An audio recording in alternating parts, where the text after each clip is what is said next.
Alrighty. All right, here we go. Stream's not on yet, right? I just turned it on. Never mind. I will instead DM you.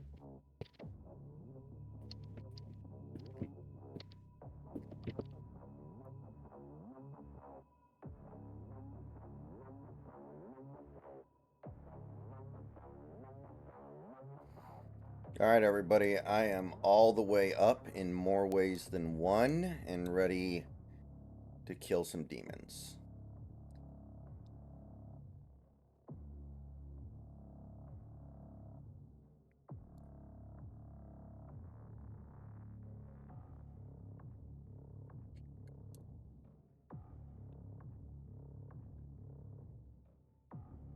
Come on, Twitch, you stupid piece of crap.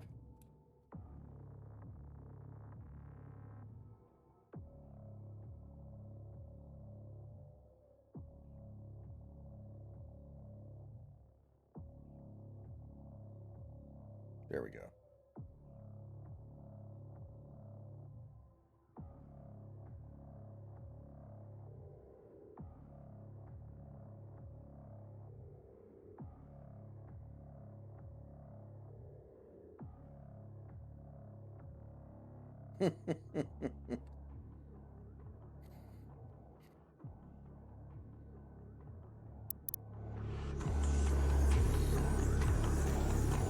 So, how are you doing?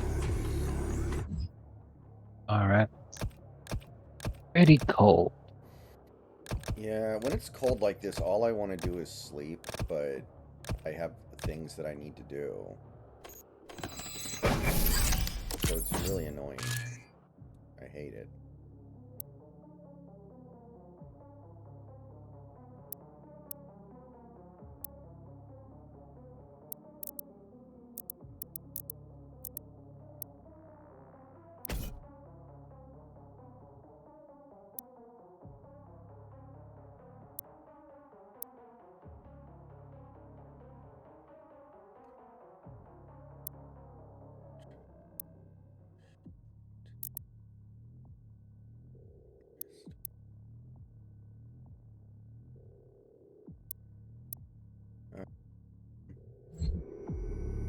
Seven upgrades ready for purchase. Where do I purchase upgrades?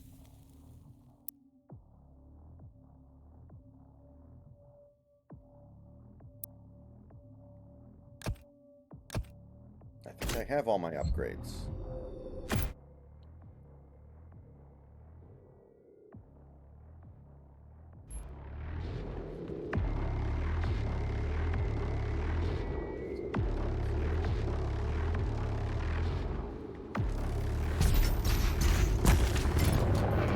Grab these.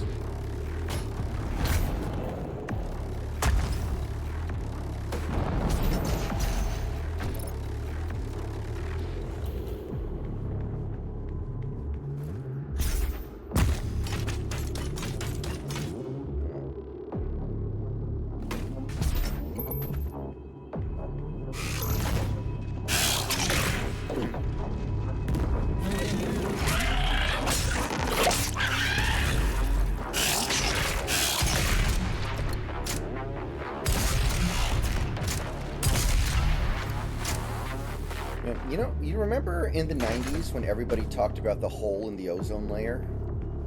Yeah. Feels like nobody ever talks about that anymore. I was reading a thing that was discussing that exact thing a little earlier, and in fact I think I shared it with you. The concern over the whole ozone layer bullshit had everything to do with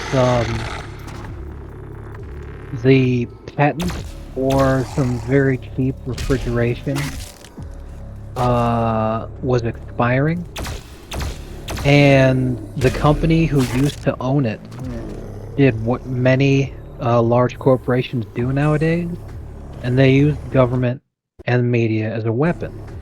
And they tried to fill everybody with all this terror about, oh my god, the ozone layer is gonna completely evaporate any day now, and then we're all gonna die because the sun will be too strong and it'll just roast us, and we'll never have the opportunity to survive the sun's radiation and all this other kind of shit.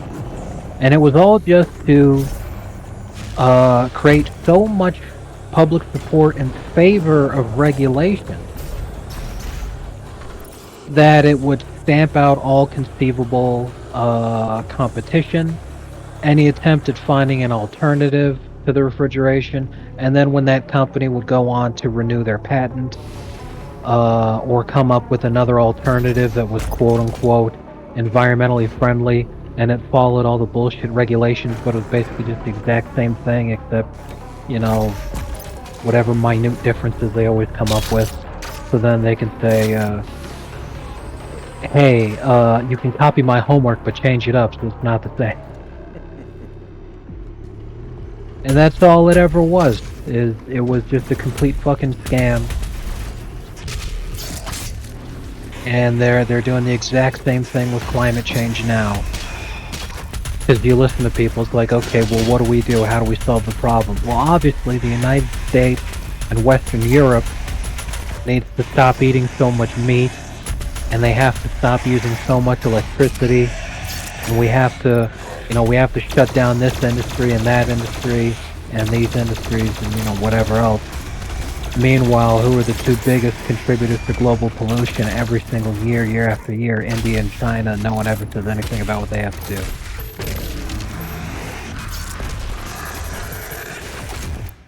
But it's kind of interesting how that It's ozone all layer just thing it faded away like a meme.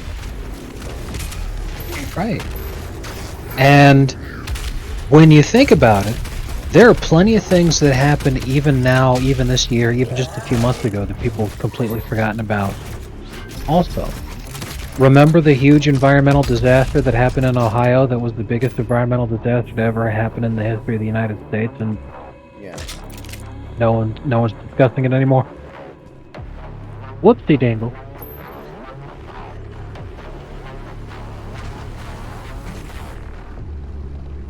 If people can forget about something that significant that quickly, not hard at all to believe that, if you just wait it out, it'll be the same exact thing with climate change. They'll just come up with some ham-fisted horseshit excuse for why things are the way that they are. Oh yeah, all that climate change stuff never happened because of this or that or these or those. Like Greta Thunberg quietly deleting a tweet that she made back in 2018 that said that if we don't start doing something soon, then tens of millions of people will die from climate change related causes by 2023. Like,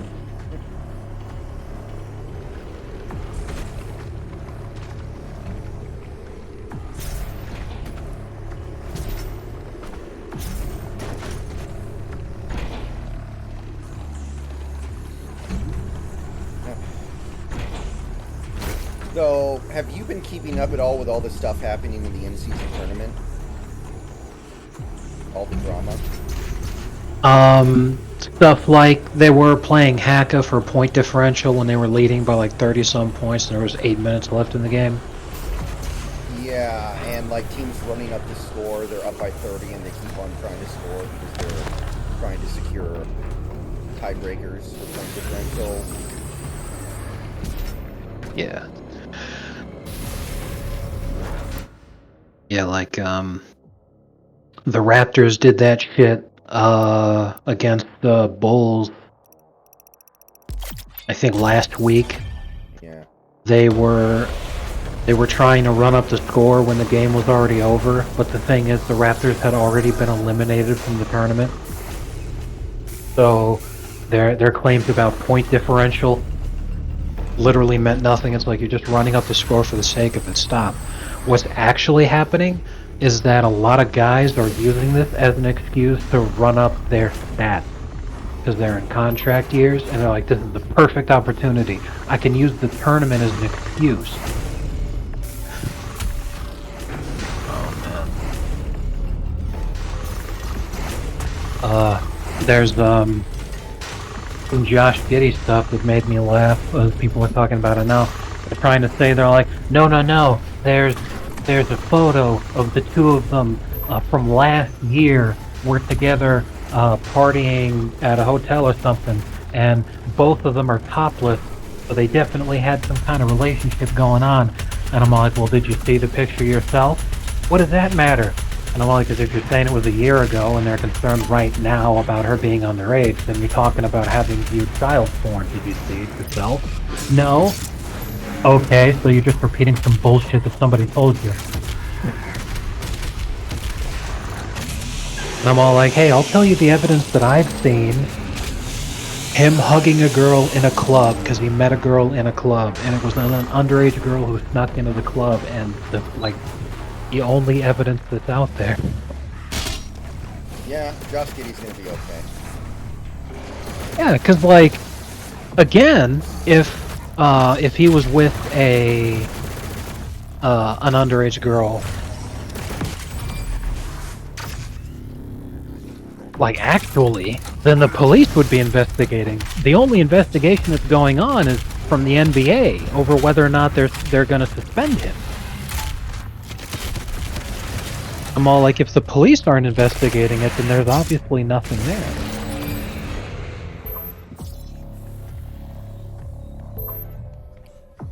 I, of course, absolutely abhor what Josh Giddey did, unless the girl was hot. Of course. Oh man. I think from the pictures that people had been posting on Twitter when the news first broke of him and her in the club, she may have been hot for Oklahoma, but to me, she just looked like a typical blonde girl. I mean, she obviously, especially with the continuously growing rates of obesity in this country, any woman who's not fat just gets relatively hotter and hotter as the days go by. But I'm like, yeah, she was cute. That's it. Not anything particularly special. There's no accounting for taste. Yeah. And at the same time, we're talking about a girl that is allegedly underage, so I'm also not going to sit here and be like, Woodbury! Yeah, I'm not gonna... Yeah, I get it. But,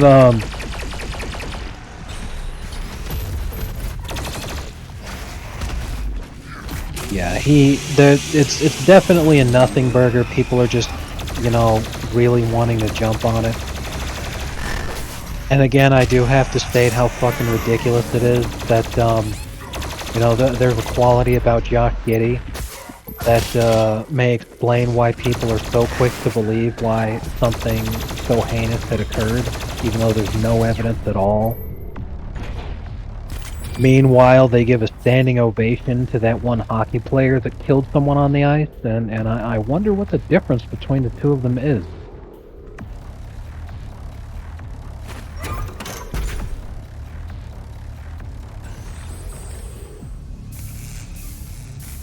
Life is full of mysteries, isn't it? Yeah.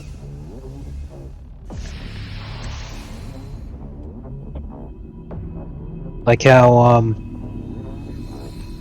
it's really funny, a lot of non-Irish people commenting on the Ireland thing.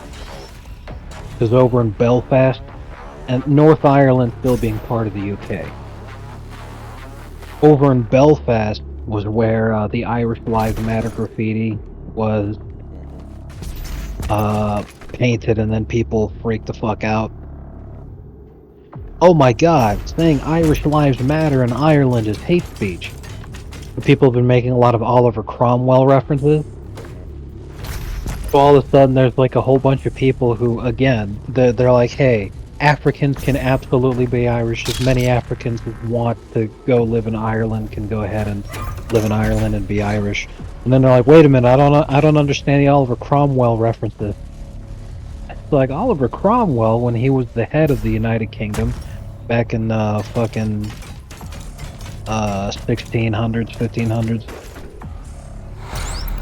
staged a large-scale genocide against the Irish because he viewed Catholics as evil and the Irish as subhuman. And you'd know that kind of shit if you actually cared about being Irish. You just want to move there and... It's like that fucking guy who stabbed the kid. He shows up in Ireland in, I think it was 1999. And in 2003, his appeal for... his application, rather, for asylum was rejected. Oh, dude, that sucks so much ass. I saw that.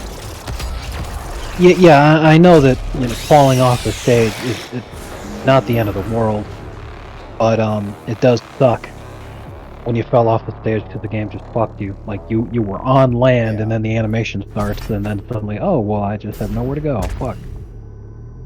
But Where I came from. Exactly. So yeah, in 2003, his application for political asylum was rejected. So at that point, he's supposed to be deported. But he never reported for deportation. The authorities never pursued it.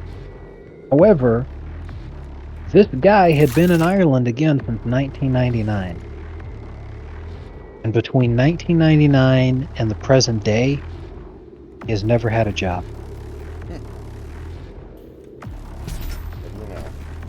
The NGOs who had been fighting the Irish government for so long to allow him to stay in the country also paid for him to have a house. And, you know, his general day-to-day needs were met by various government welfare payments. And the people who were taking on his legal case pro bono to help him stay in the country were also fucking paying for him to have a house. And this was far from being the first violent crime on his record. Not even the first knife-related crime that he's committed this year. And this guy who was supposed to be deported literally 20 years ago, who hasn't had a job in 25 years of living in Ireland. Yeah, this conversation makes me think of this post I saw on the Reddit Lies Twitter.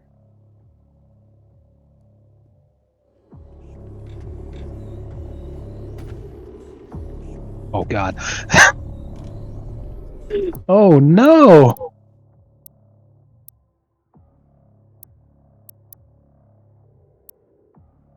These people are mentally deranged. My God.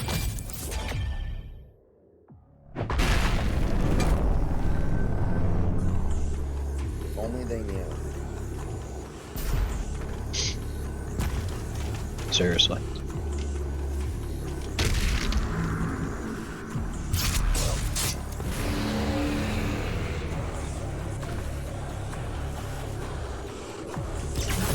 Only you knew how bad things really were. Exactly.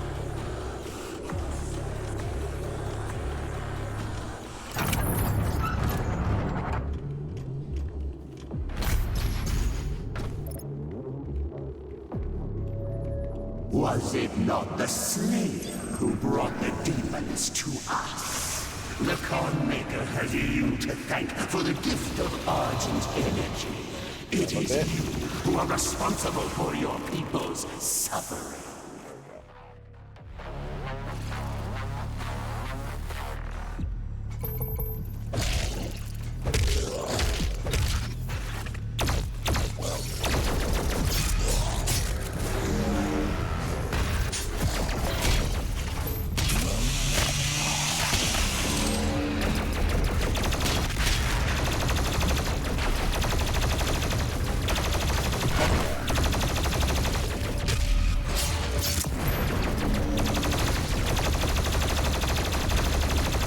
I gotta say, in all Doom games, the plasma gun is my favorite weapon. I will always But be a I fan of re- the super shotgun. But I really was upset with how weak the plasma gun felt in Doom Eternal. Because it was so good in 2016. And then Doom Eternal came along and they're like, yeah, we just decided to nerf the shit out of it. And I was like, no.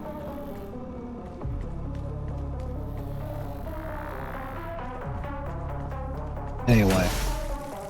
Yeah, I genuinely can't understand people thinking that there's something with the Giddy situation when the NBA is investigating but the police aren't. And if the I was NBA like, disciplines him, that would be kind of fucked up. absolutely. Because it's like, discipline him for what? Like, the police themselves say, well, there's nothing going on there. Like the Matt Araiza situation. The Bills didn't cut him until the police investigation started. Now, they should have waited until the investigation finished, because once they did, they said there's not enough evidence to move forward here. There's no evidence whatsoever that anything illegal had taken place. We don't even have any proof that the two of them even had sex, let alone whether or not it was an assault.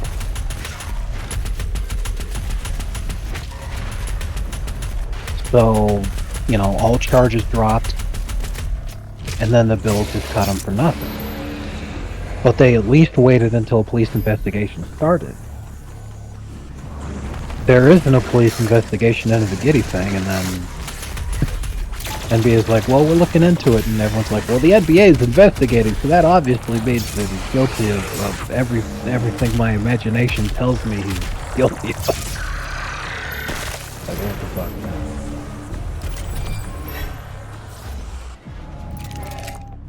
I'll believe it when he's convicted and not before. Yeah, I agree. It is a little depressing right now, but I'm not unfamiliar with it. Right. One second here. This cutscene I'm watching as you're going through right now and everything. I don't know. Have you made it far enough in the game to where you fight the guys that are like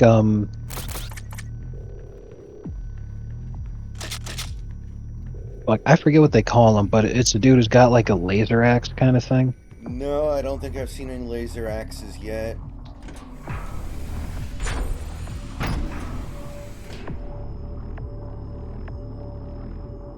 That does not sound like something I've had an experience with yet.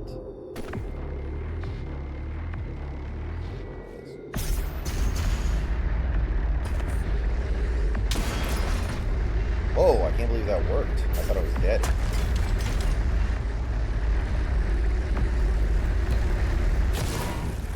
We did anyway.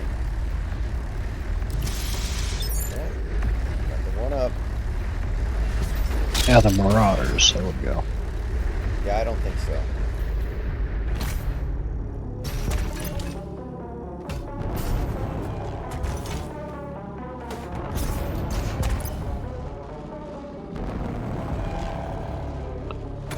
Well, they're a very annoying boss-like enemy.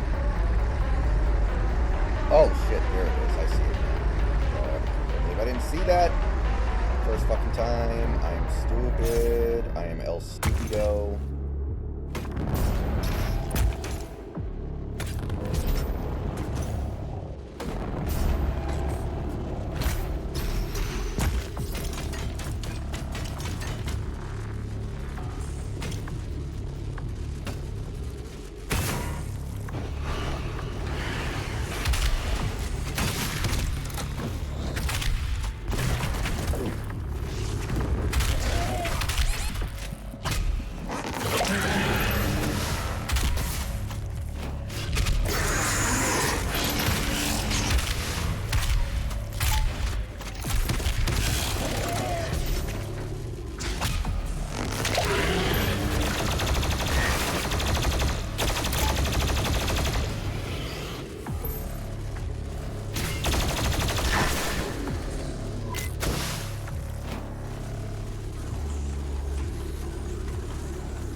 Here we go.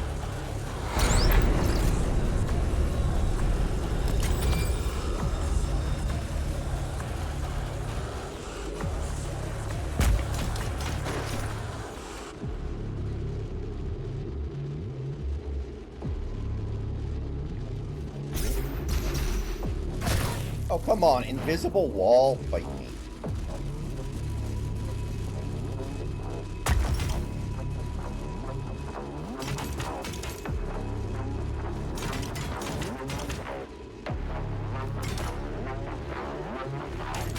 Rereading this Reddit post that you sent me, I would not at all be surprised if the IP of origin was based in Israel.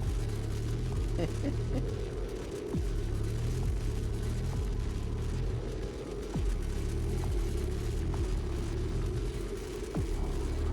up. Mansukado. Mansukado. Yamate Yugi. How'd I say? It's too bad those videos aren't backed up anywhere, man. Seriously.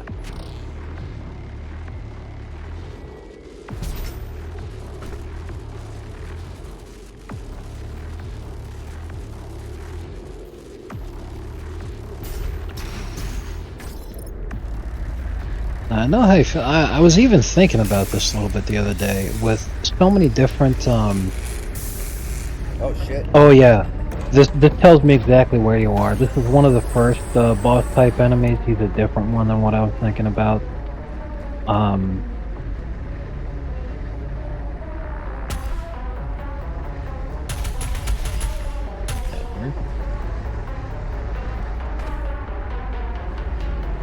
Not as far in the game as I thought you were. Yeah, it took me a long time to get through the last level. That was a, Yeah. I don't know. I think I remember the game as being sure. To be fair, when the game came out, was like right at the beginning of COVID, and I remember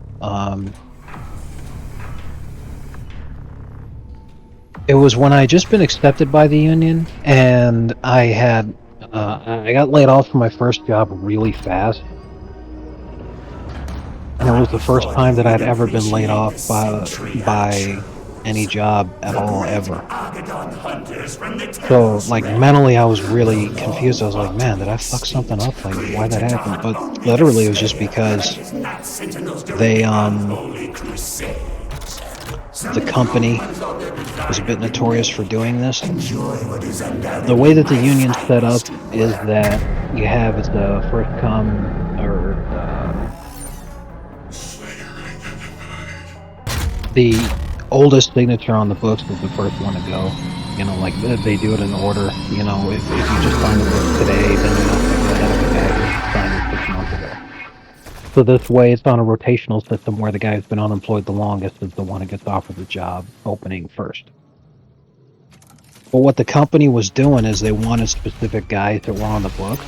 So what they would do is they would hire guys and then work them for just a week because that was the minimum time to have a guy before you could lay him off for workforce reduction, and then go back to the union hall and get someone new.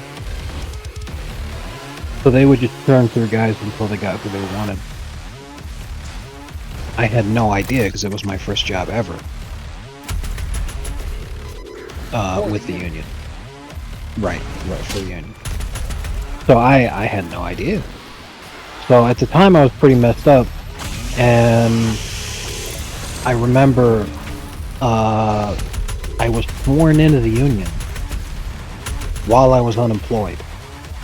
And I was extremely bitter about the whole thing, because, like, everyone, they'd be like, oh, yeah, you know, welcome to the union, brother, who you working with? I'm all like, I'm not working, I'm unemployed right now. They're like, then what? They're like, you're swearing in and you're not unemployed? And I'm all like, yeah, I was working for TerraBand. Everyone, oh. Totally fucked up. But, yeah, so I just remember that swearing in, I was the only guy there who didn't have a job at the time. I was pretty fucking pissed. But while this was going on, I remember I was mad because it pulled me away from Doom Eternal, because, again, since I was unemployed, I just had all this opportunity to play the fucking game, so... I remember it as being really fast, but... This was before I started... Hours a day. Exactly, this was before I started door dashing, and the only work that I had was construction, so... When I wasn't working in construction, I wasn't working.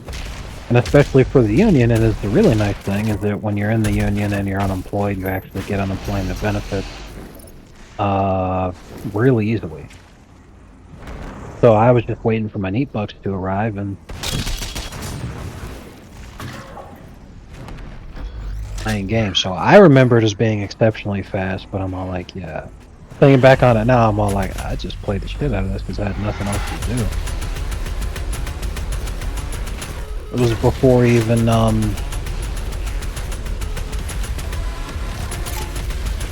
those fucking 2 girlfriends ago. Like, before I'd even met her. So I'm like, god damn, yeah, that was a It minute. does continually impress me how quickly time flies. I can't believe, 2016 was 7 years ago. That doesn't feel right at all. Yeah. Feels like just yesterday. And I know why it feels like it was just yesterday, is because those were happy times. It doesn't feel like it was just yesterday when you were miserable. It feels like it was just yesterday when you were fucking happy as a clam. Oh, there's one positive about the fight you're going through right now, fighting this enemy. This is the hardest that he'll ever be, with the crazy little health bar thing that he's got going on. After this, it's just like, obviously it's a more difficult than average enemy, but it's never going to be as big of a production.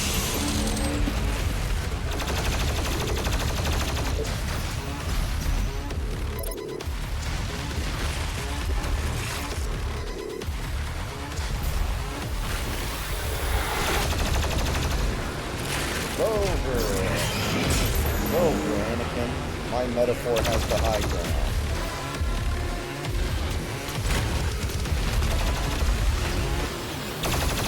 You will underestimate my ability to have you doused.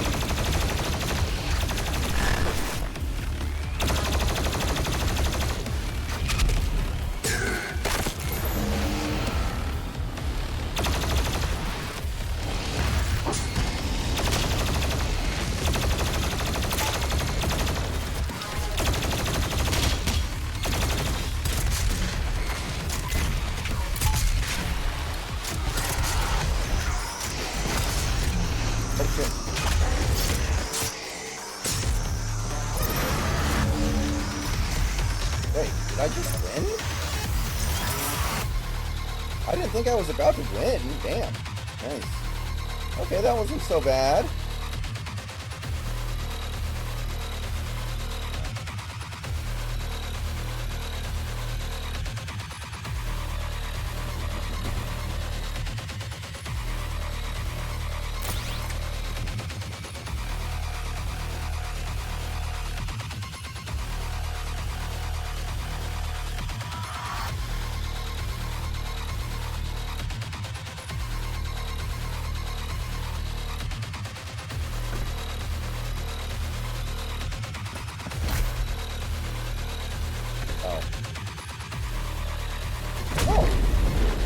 Wait.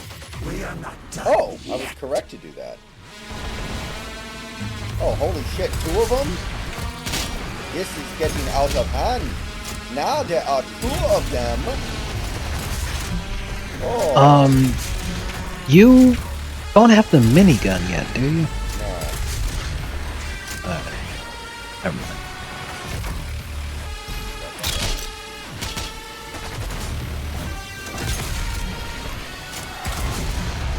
It's been so long since I played the totality of this game, I keep forgetting. It's like, I had my favorite levels, which I'm very familiar with, and then other ones I only played like the first one. Do you, did you play the DLC for this game? I got somewhat into it. and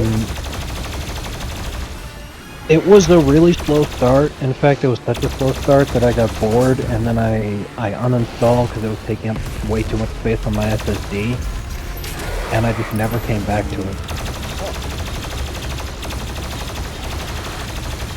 So this game kind of disappointed me.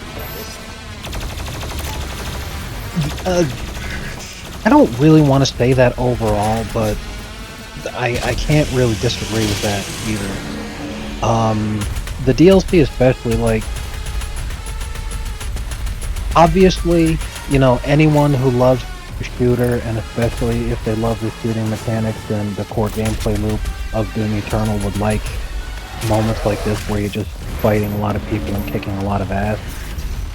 An extremely common complaint of these games is based around the incredibly unnecessary amount of platforming. And the DLC started with heavy amounts of platforming, and then when you would fight, it was just like singular enemies, and it honestly just felt boring to me. I was like, oh my god.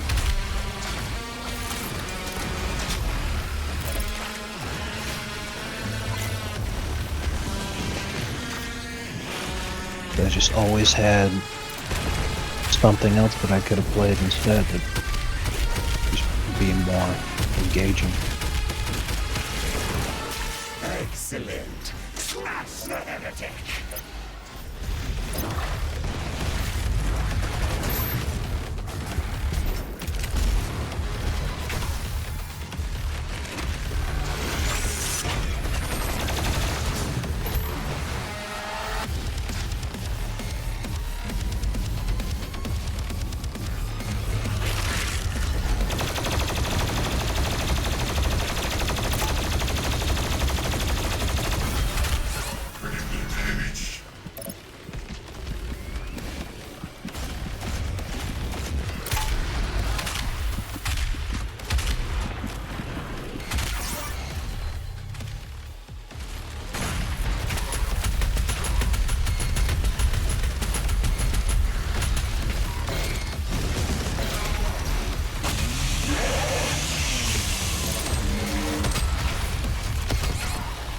Rocket launcher, I forgot I had this.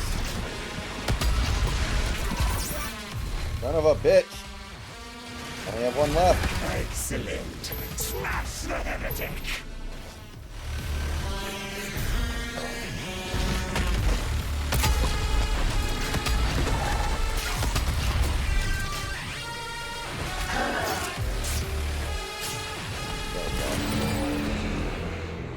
Not yet, Santi. I will, though. Does he not seek enhanced power? Speaking of Ronin, I definitely didn't think this was going to happen. In the RoboCop game, In return a character is about to refer to themselves as a Ronin, Right. and RoboCop says, "You are not a Ronin." And I just never thought I would hear RoboCop say Ronin. Yeah, so I was looking ahead to the video games that come out next year, and it's pretty weak right now. Like, hold on, let me make sure I have everything right here.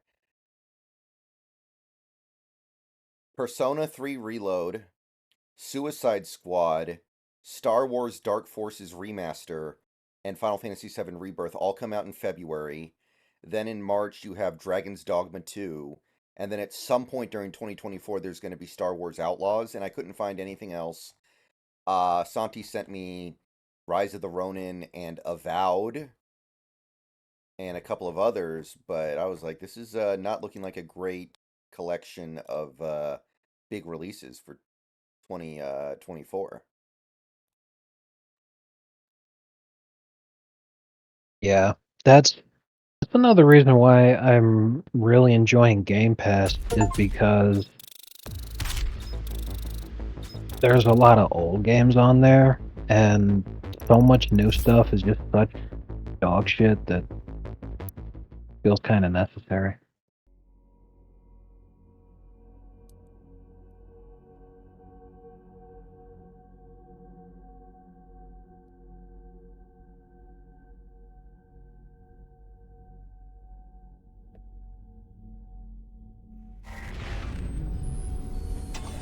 Our system is being corrupted. This game has gone far enough. I will have her transmission removed in a moment. Despite the loss of the priests, Earth will fall, and my people will survive. I will answer the humans' prayers, reward those that believe. This hub was of Maker design. She knows the systems well. The final priest will be moved to a more discreet location, so our work can continue without further disruption. The third Hell Priest signal is no longer visible to us. Why would she tell me that? There is a 41.3% increase of demonic activity at the nexus of the initial invasion. That is the largest gore nest on Earth. I will set the portal coordinates for the super gore nest now.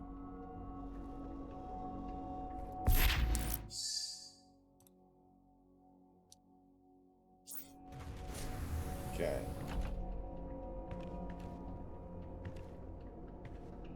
Oh shit. Here we go again.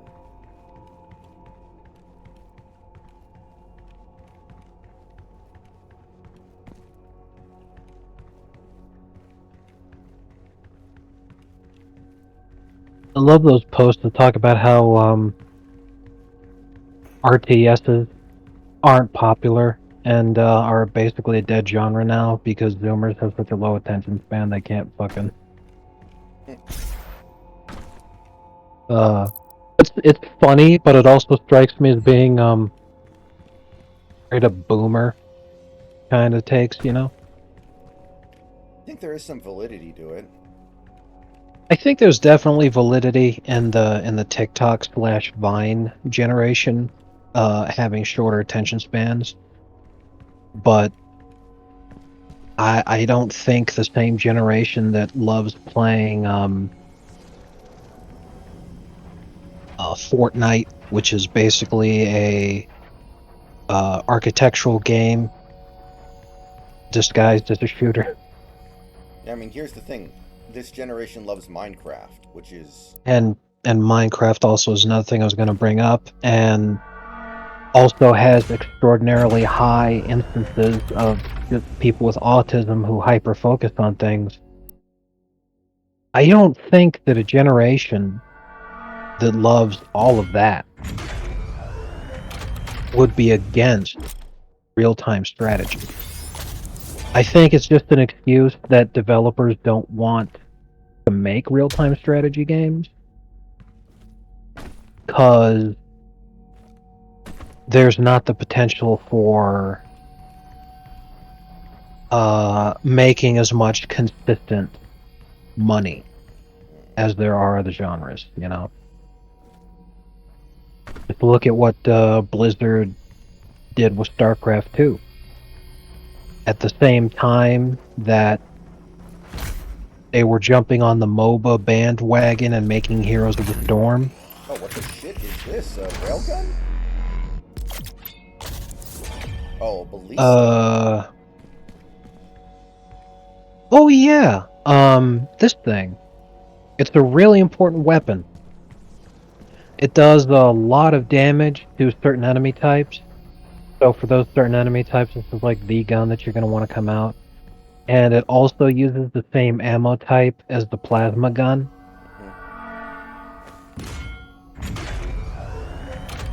I think one of the weapon upgrades is like an explosive arrow that sticks and does hella damage to certain enemy types.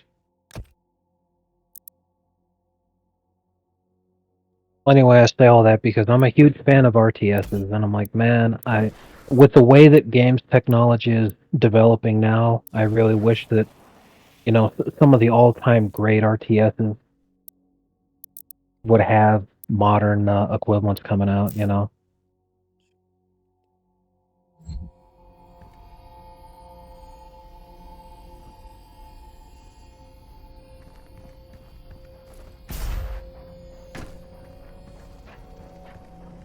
Some opportunity for monetization just isn't there, and I think that's what stops it.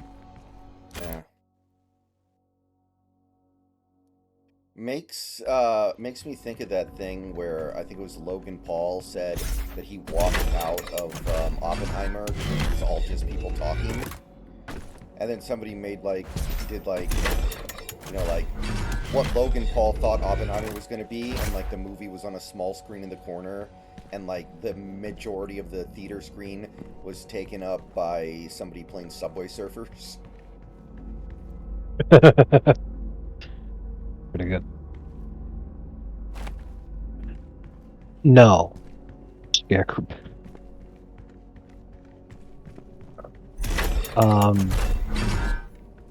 I don't think I can really share my feelings and takes on the situation without putting the stream in danger of getting banned. But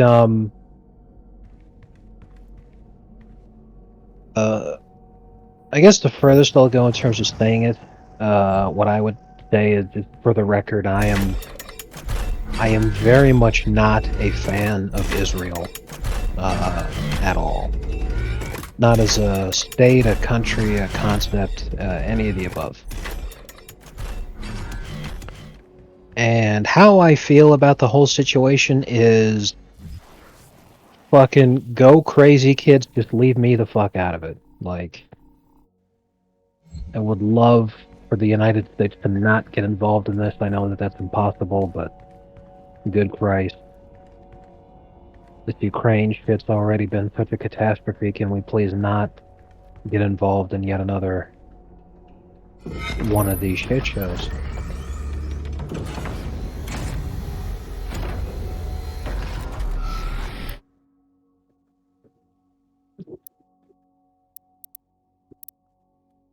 Okay, so this is mission number 5, and there are a total of 13. 18 missions. Wow.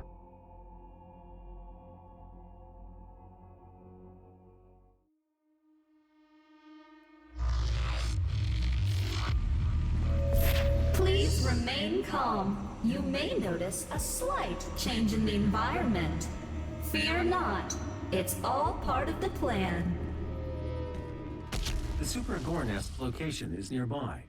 This is the site where the invasion began, the oldest and most corrupted location on the planet. The Ark fought hard, but they were eventually driven out by the demons.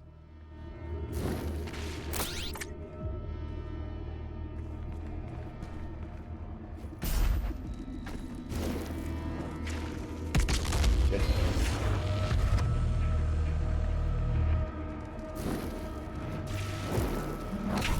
Oh shit.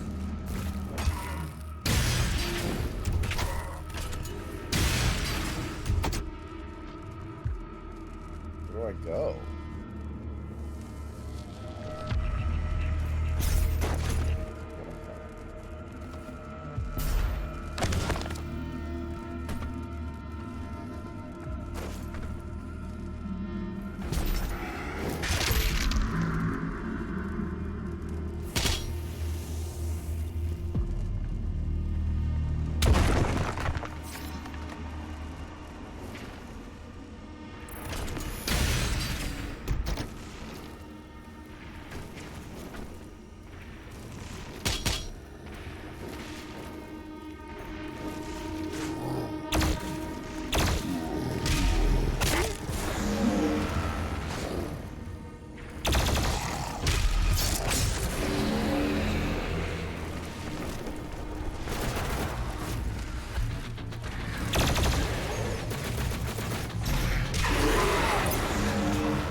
Oh man, I can't fucking wait until Monday. Why? What's up? I can get these fucking threads out of my mouth. Feels like I have a giant hairball in my mouth all the All time. right. It's disgusting. So it's synthetic kind of stitches that you need the doctor or dentist to Yeah, remove. the ones that melt don't really work very well when they're inside your mouth. Because the moisture makes them melt before it's okay for them. Okay. It makes sense because of what you've gone through. I was just wondering because I got that kind that dissolved when I got my wisdom teeth taken out, so I never had to go get them removed.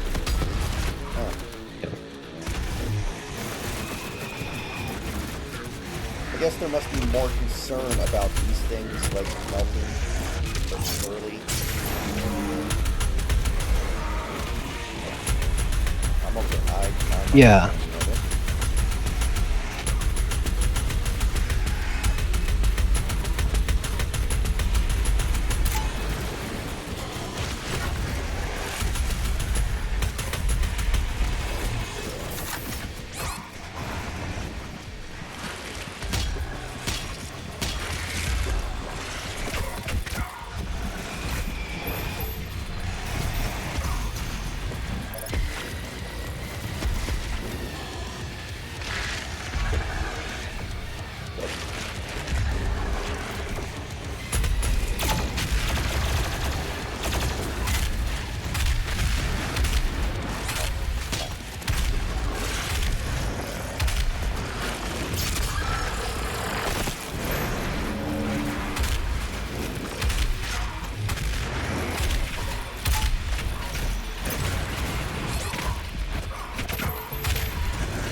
Whoa, I didn't know I could do that. Awesome.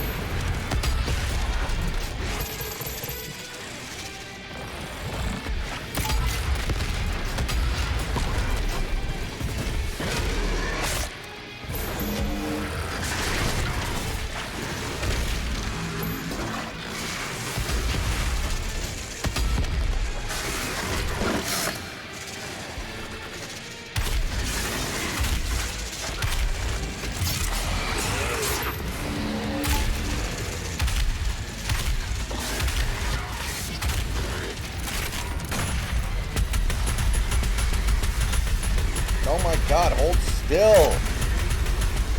Thank you.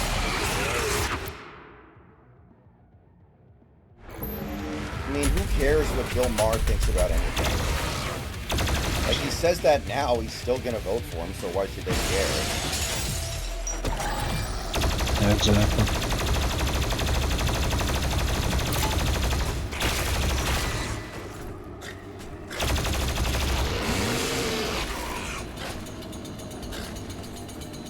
Oh shit, I'm out of all kinds of ammo?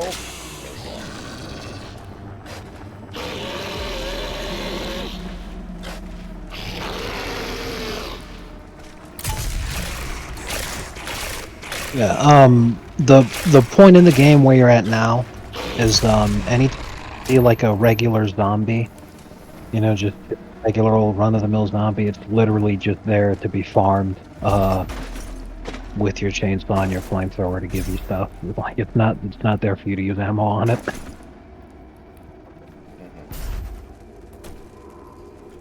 The problem is the chainsaw takes a while to recharge. Right.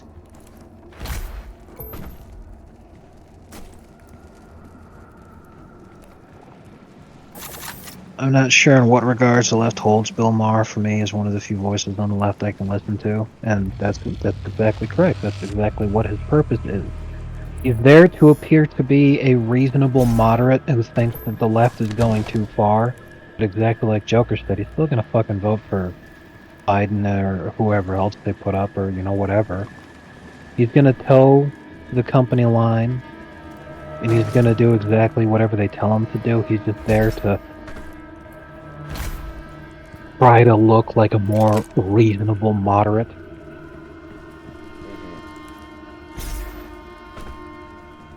Yeah. Specifically, so a year from now, he can be like, okay, come on, guys.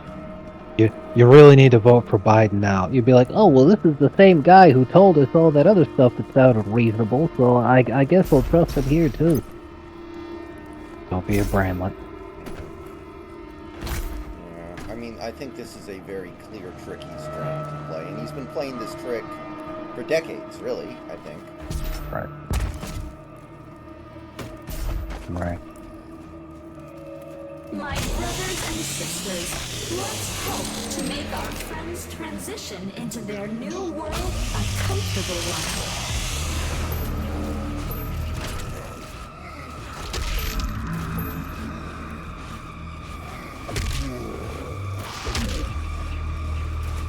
I can stand the sight of worms and even microscopic germs, but technological bacteria is too much for me.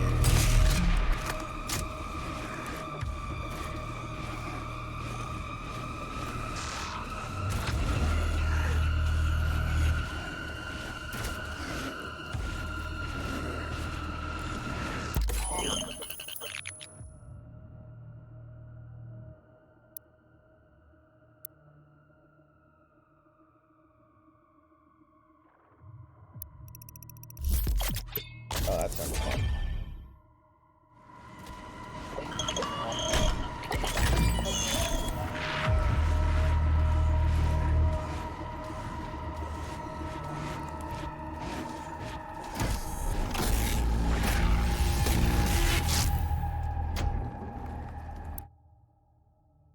I don't know if that's true, Scarecrow. He did everything he could to keep Trump from getting elected in 2016, Bill Maher. I remember very clearly. Like, I don't think that's the case at all. He was not open-minded at all about that. He was not, like, I'm intrigued to see what happens now, like some people. I remember, because even back in like 2015 and early 2016, when the primaries weren't even finished, even back then, I wasn't listening or paying attention to any mainstream news, and I didn't look at social media. There were the news sources that I trusted, that I followed, and I paid attention to that. But way back, you know, what first won me over to Trump was when all the different candidates were releasing their tax proposals. I found his to be the most robust, and it was by far the most economically literate out of all the proposals. And I remember it was like when it was down to just four, him and Cruz on the Republican side versus Bernie and Hillary on the Democrat side.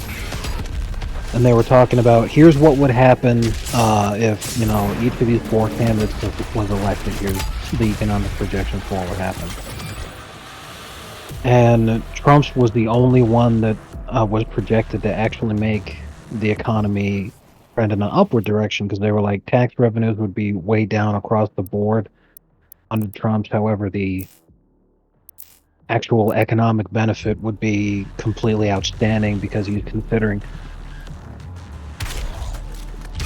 different protectionist measures that would return American manufacturing, instigating tariffs on foreign competitors, so on and so forth. You know, all the things that he did in real life that actually ended up making the economy so fucking good for so long. And is the whole reason I supported him in the first place.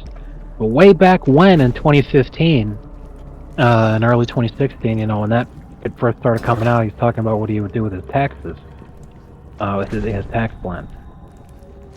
That would won me over, and then I started telling people, I'm all like, yeah, actually, I support Trump. I think his tax plan is great. It would be economically really beneficial for the country. After 8 years of Obama goat fucking the entire country economically, that was something I really cared about. Suddenly I start telling people that I supported Trump. they didn't even care about the text. And oh my god, how could you just support that racist? I was like, wait a minute, he's racist? Base. I like him even more now.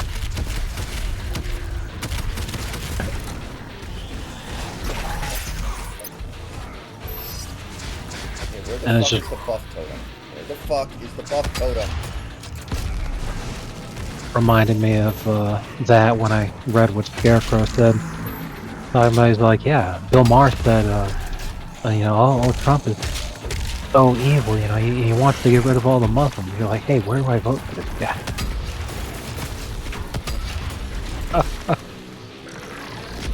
Oh, the same one. You would not miss them nearly as much as you seem to think. Exactly. Ask Ireland how much they fucking miss him.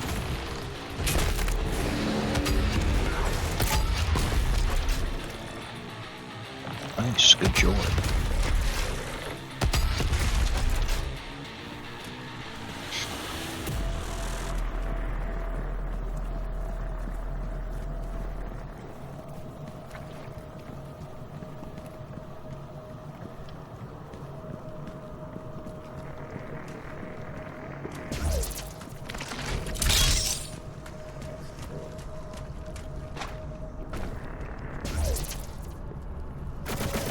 Remember, demon can be an offensive term. Refer to them as mortally challenged. Oh my god, this game predicted the future. Holy shit. Wow, that was incredible. Oh man.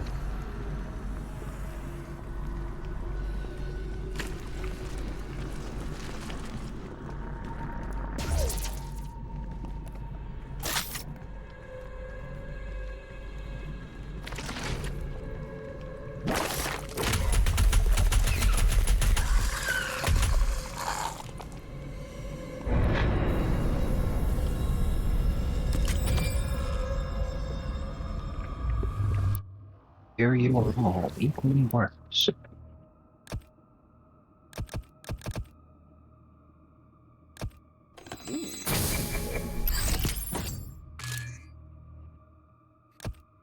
What is this thing that I have 12 of that I can spend? I don't know where I can spend these. Up in the top right corner. I have 12 of something, but I'm not sure where I'm supposed to use it.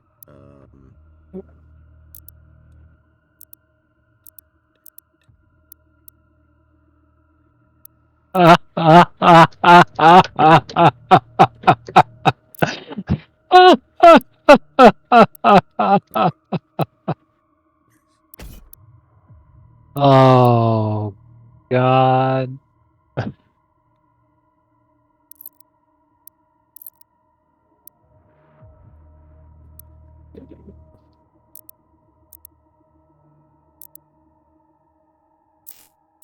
Oh, okay, I think I know. I guess I can't do it right now, though.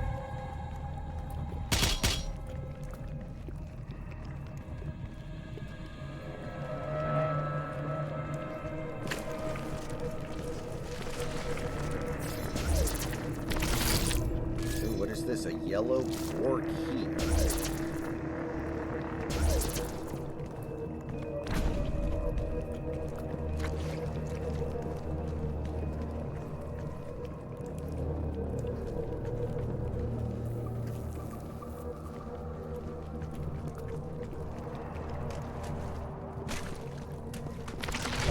I see. Earth is the melting pot of the universe.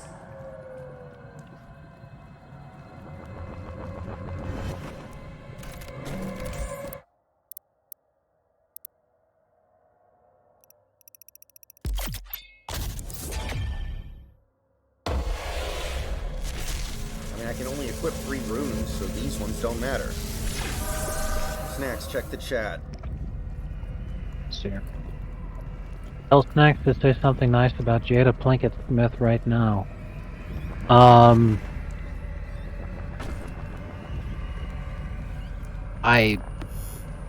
The fact that she apparently got married to Mr. Plinkett of Red Letter Media in the last couple days, I guess, and I didn't hear about it. Lamau. The nicest thing I think I could say about her is that I really enjoyed the Matrix movies that she was in.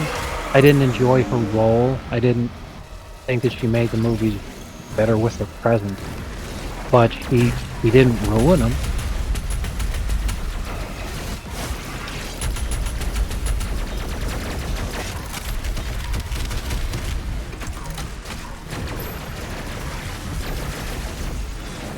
I think that might be the nicest thing that I have to say about her.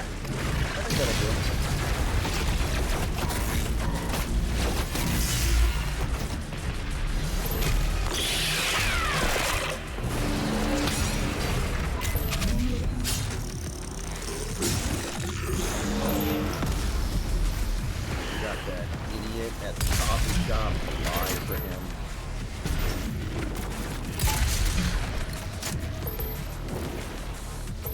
And I'm really hungry.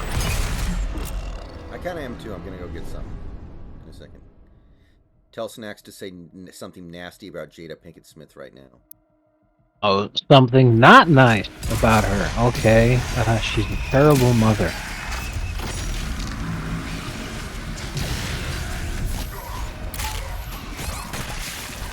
Say one nice thing about Hillary Clinton.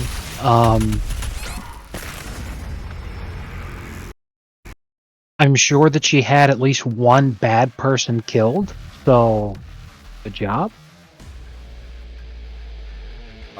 She does deserve some degree of sympathy for having a husband that cheats on her.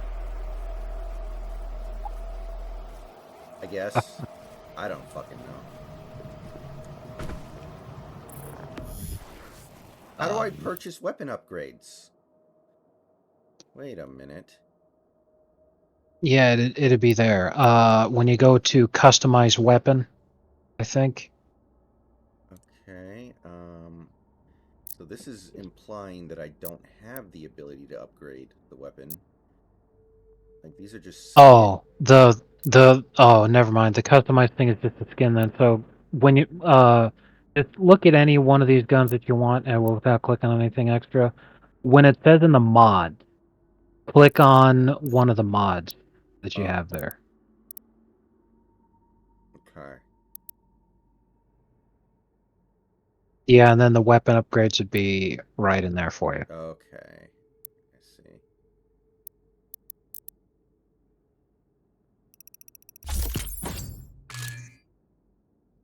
Aha.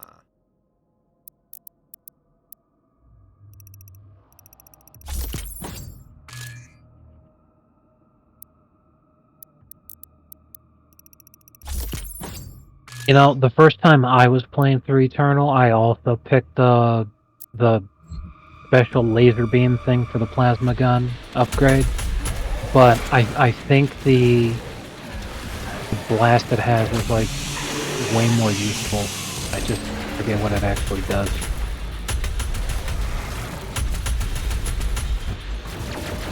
Hillary used to be hot. Actually, yeah. When she was younger, she was fairly attractive. I mean, I think any woman who's not really fat, I think it's very rare to see a woman when she's young who is genuinely so ugly. Not only that, but a lot of guys have different tastes and different things. You know, of course, there's guys who are an ass man, you know, ass versus boob, the classic debate. But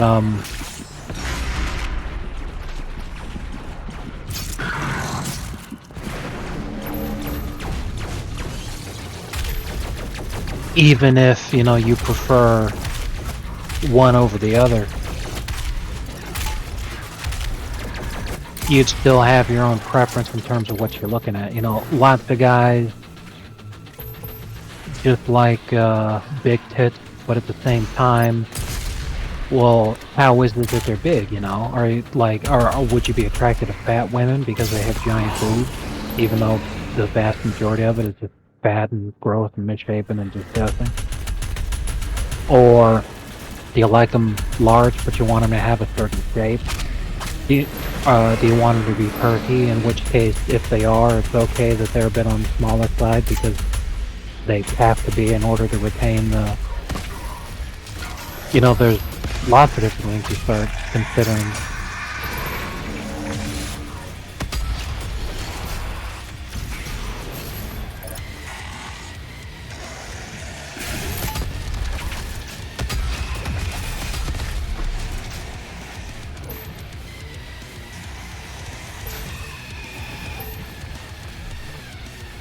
Sold that truck 13 years ago. My God.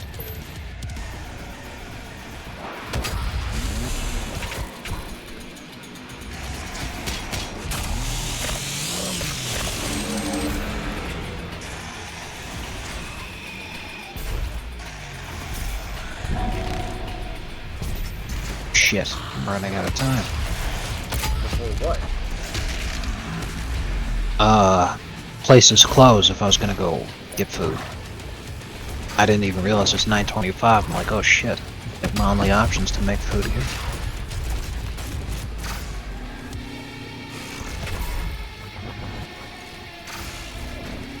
It's a sizable delivery field.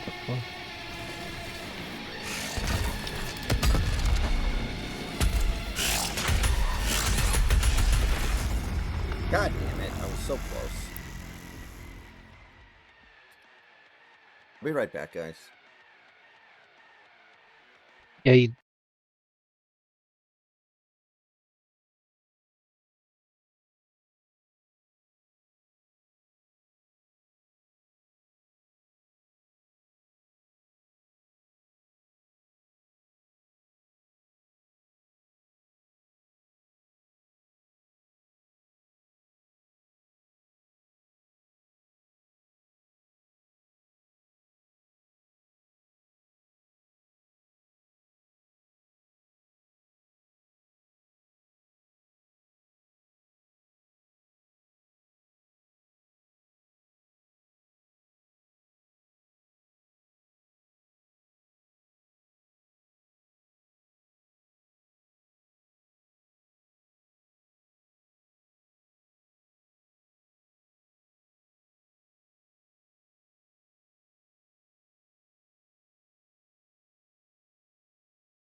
Man.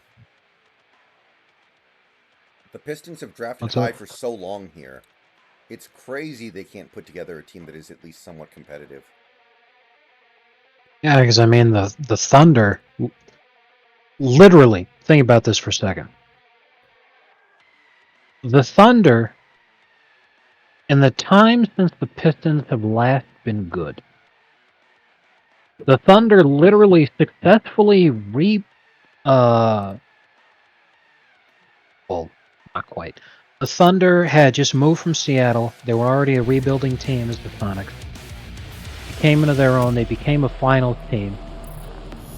They keep moving forward. They keep building up. They become contenders season after season. Then KD leaves, and eventually Westbrook leaves, and then the Thunder rebuild. And literally, they're already so good yet again that in the time since the Pistons have last been really good and last actually been contenders, the Thunder made it to the finals, were year after year contenders, had a first ballot Hall of Famer win MVP on their team, lost them, and then fucking actually rebuilt successfully. So yeah, what the hell's up? What the hell's up with the Pistons? They've had this many fucking chances. I mean, It's this high in the draft every year. Eventually, it's just like, you get lucky. seriously. I'm gonna check really quick. So the drop off is basically,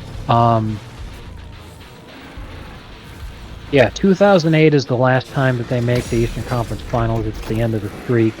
And then 2009 was their last playoff appearance for quite a long time, where they get swept in the first round by the Cavs. Right, the Cavs that year, a lot of people thought they'd make the finals.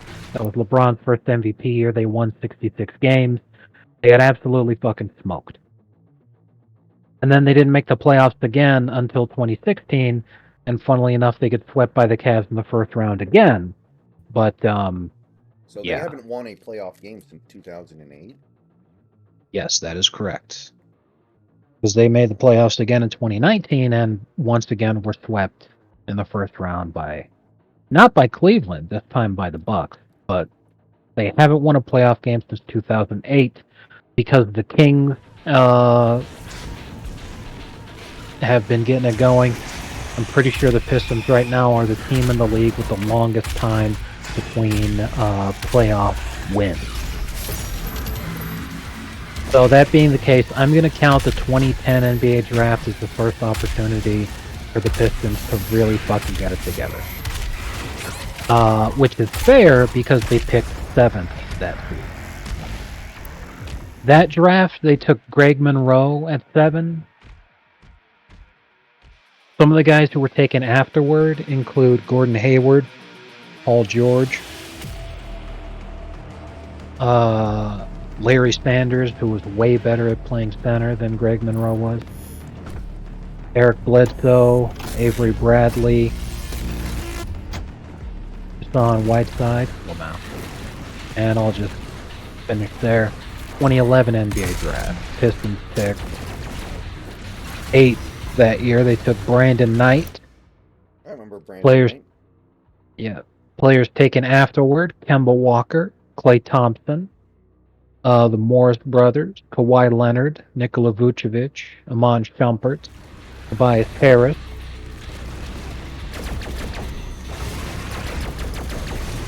Jimmy Butler,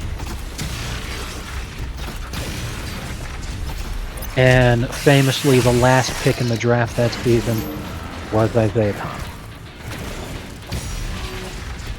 2012 NBA draft. Pistons pick 9th. They take Andre Drummond. They could have taken Myers Leonard. Horrible misstep. No, I'm just kidding. The only guys that made an all-star game, they're still on the list afterward, Draymond Green and Chris Middleton. But there's still lots of value that they missed out on that they didn't take. Drummond looked like he could have been the guy for a while. He's basically the best draft pick that they did make. It took him a minute, but he did eventually fall to pieces and become more consistent. Yeah. 2013 NBA Draft. Pistons pick 8th. They take Kentavious Caldwell-Pope.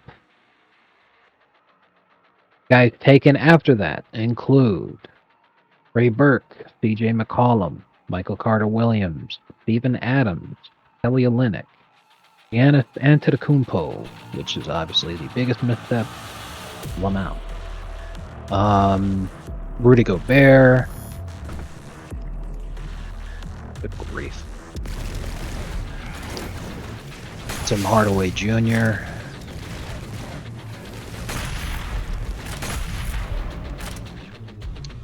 Yeah, there's a lot of talent there that could have made a big difference that they just fucking whiffed on. 2014 NBA Draft. Pistons. Let's see here.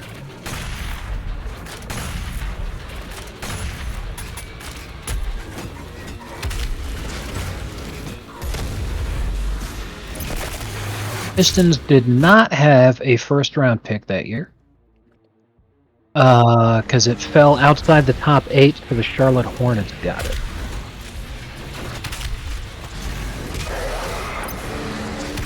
In what was no doubt a stupid-ass trade that didn't help them at all. Guess that.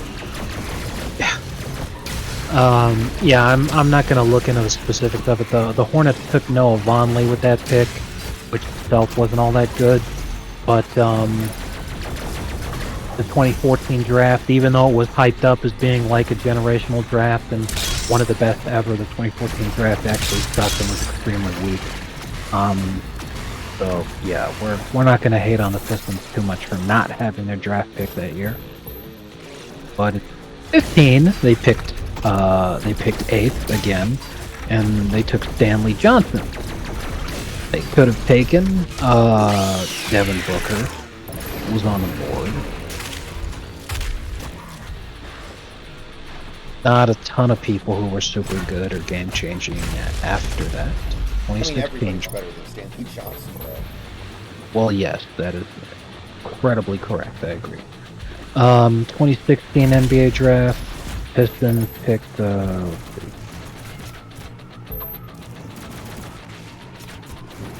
Because they actually made the playoffs that year, they weren't a lottery team. So I'll just get both. 2017, they picked 12th, which may not sound like it was a great opportunity for them to pick up some good talent. However, right after their pick, the next 2 picks were Donovan Mitchell and Bam Adebayo. So they definitely fucking. They took. Let's see here. Luke Kennard. Oh boy. That's the worst one yet. Yeah. Shooting guard who played 3 seasons for the Pistons, then traded to the Clippers, played 3 seasons for them, and then busted up a week. No, just kidding. He's actually playing for the Grizzlies right now, and the only reason that's relevant is because the Grizzlies are so ravaged by injuries that they're required to play guys like Luke Kennard. Woof. Alright, 2018 draft. Let's see here.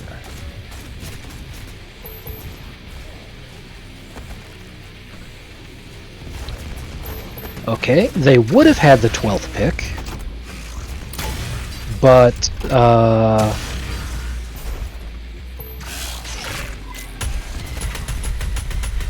trade and everything, so the Clippers ended up getting it.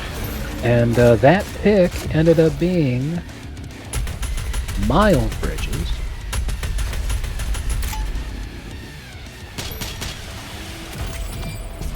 And who was still on the board before then? And not a ton. Or after that, I mean, so. Not a huge deal they didn't have that. Let's see. 2019, the Zion Williams draft. They made the playoffs that year. They weren't a lottery team. They go 15th, and they take Sekou Doumbouya. I have no idea who the hell that even is. I wonder if he ever even played.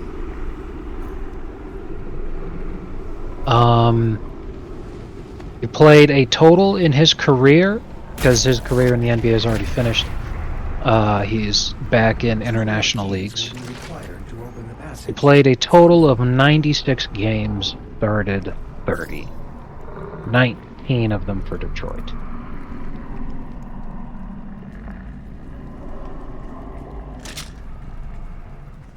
Yay, 2020 draft. Let's see what happened. Pistons pick 7th. They take Killian Hayes. Still on the board, Tyrese Halliburton.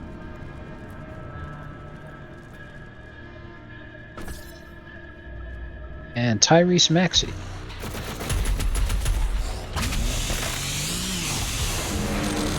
Okay, 2021 Pistons finally get the first overall pick. Wouldn't you know it?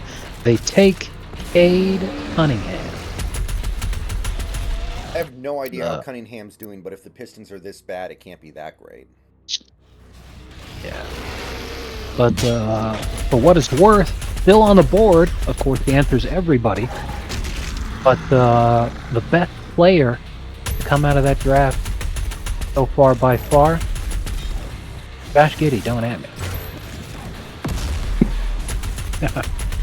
Then last season, the 2022 draft, or the draft before last is what I meant. So I would have said this most recent draft. Well, I'll be right back real quick, because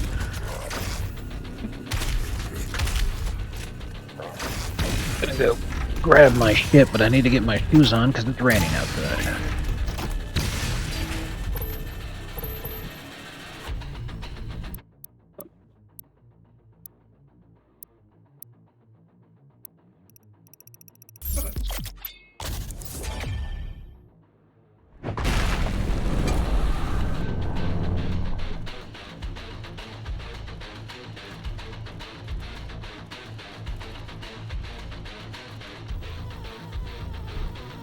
This is the heart of the nest. It has taken root in this facility's main power generator. Reactivating the generator will destroy the nest.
Oh shit.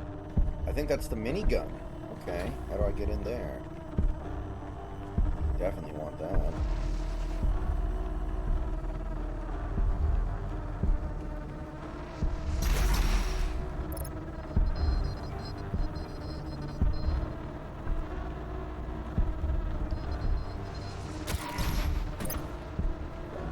Shit.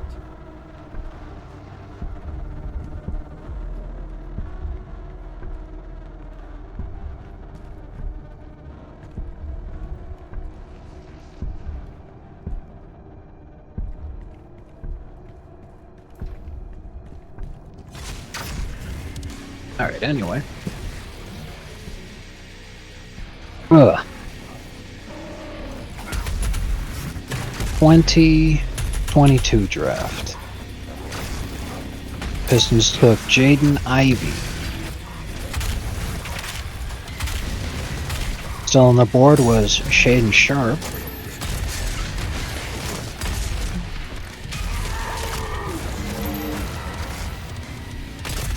Ugh.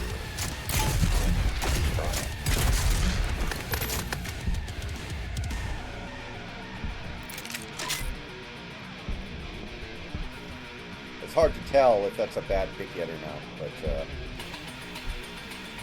The moral of the story is Detroit needs to fire their GMs. Yes. And of course, in this most recent draft, where Wembanyama the Bust went first overall, Pistons picked 5th. They took Ashwar Thompson. I have no idea how he's doing this season. I think he's still playing in the minor league thing for a year. I could be wrong. I wouldn't be surprised. However, still on the board, of course, was Jaime Jaquez Jr., who the Heat took, who was fucking incredible. Yeah, And if it weren't for how good Chet's doing, JJJ would win Rookie of the Year. He's definitely playing better than Wembanyama, who sucks. Wembanyama's a bust. There's going to Wembanyama's be a big controversy over Rookie of the Year when a player who was drafted last year wins Rookie of this year, like there was. Remember with Ben Simmons and Donovan Mitchell? Yeah. But if I remember right, didn't Blake Griffin miss his technical rookie season also? Yes, he did. It wasn't the first time it had happened, but Donovan Mitchell was the one who threw a fit about it. Yeah, and I think time has definitely shown us that Donovan Mitchell's a huge bitch. Let's see here. Thompson is, in fact, playing for the Pistons. Oh, okay. Not a ton of minutes. But apparently he is the youngest player in NBA history to get 5 blocks in his NBA debut. How about that?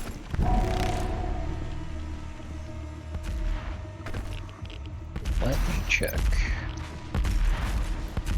some stuff. Detroit basketball. Alright. So,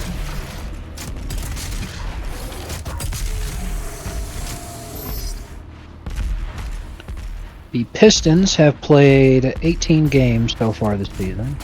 Cade Cunningham has only missed 1 game. In 17 games this year, he's averaging 22 points, You now have access to the 4 heart. rebounds, 7 assists, and a steal per game. That's not bad. Ivy is coming off the bench, but he's their second leading scorer off the bench, so not terrible.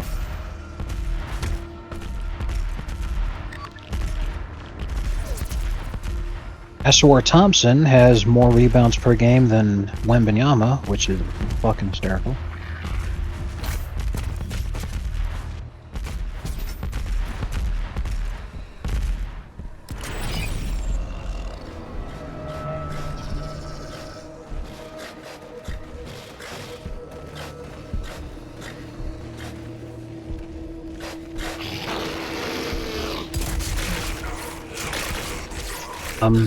Yeah, the point definitely is that the Pistons have had a lot of opportunity to take game-changing players over the last 13 years, and they just haven't. And it's not that they haven't picked high enough to do it. They just haven't taken the right guys. I'll cut them slack on stuff like, oh, well, they didn't take Jokic. Or they didn't take Giannis. Because both of those guys dropped way farther than they should have. Because no one expected them to become the players that they ended up being. But there were still plenty of examples of them picking high and then whiffing on guys who were projected to be good, but they just didn't take them for whatever reason. Right.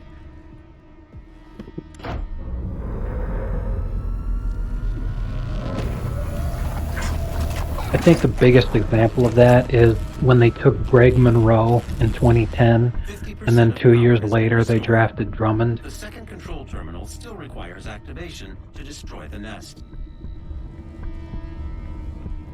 I'm unable to open the door to the second terminal at this time. Because there's just no reality where that pairing works.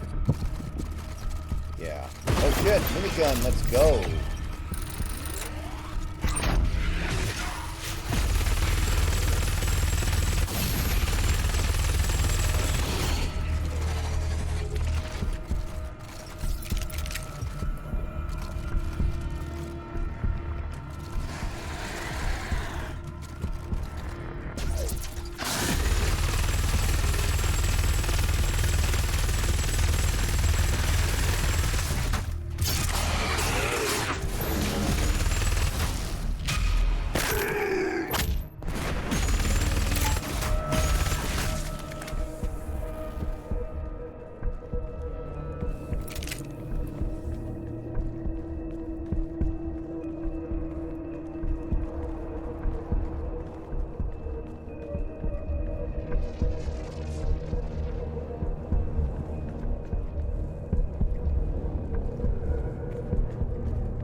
Ask not what we can do for you. Ask what you can do for us.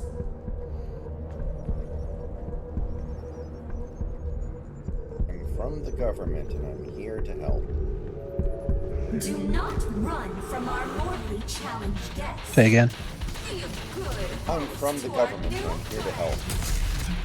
Oh god. I'm sure since you just said that you saw the thing a few days ago. Yeah. Pretty good. Thank God for community notes, man. Ask not what we can do for you. Ask what you can do for us.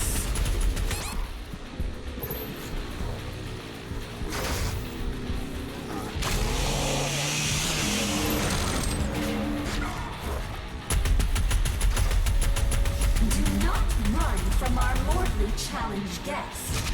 Be a good host to our new friends.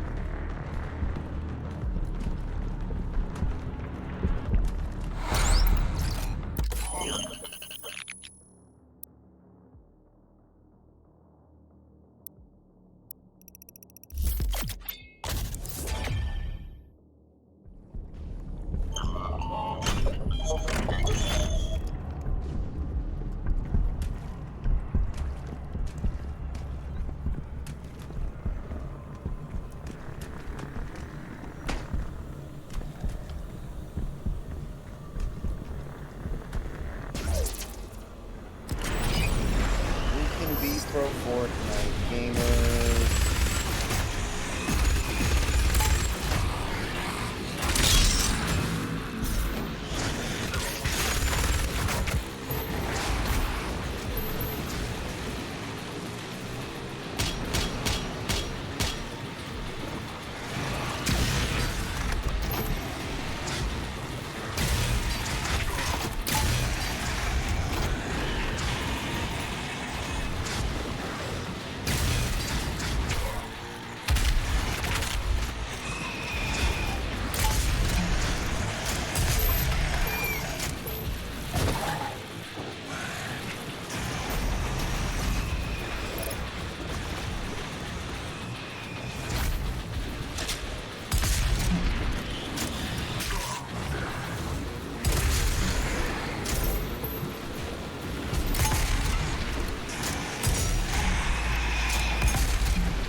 Ah.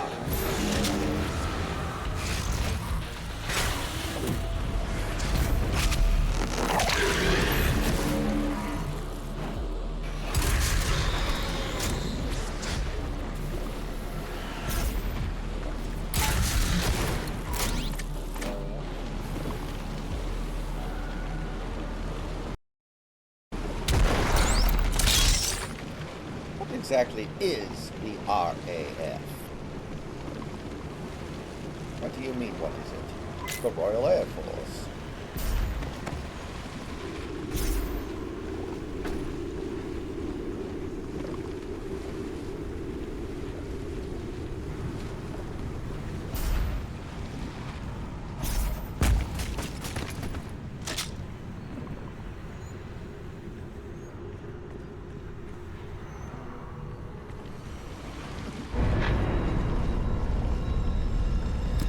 No, Stan Van Gundy's actually a pretty good coach. He gets a bad rap because he didn't do a very good job in the finals when he was coaching the Magic. But Van Gundy's a good coach. The Undertaker. Yeah, I love the Stan Van. Definitely. I think he's very underrated all time as a coach. Yeah. And the whole thing with the Magic in the finals that year, they just got cold at the worst possible time because they had the insane 3-point shooting that got them there. Like, Cavs fans mauled about it to this day. That insane 3-point shooting that got them there. And then they go up against the Lakers and just like couldn't fucking hit anything.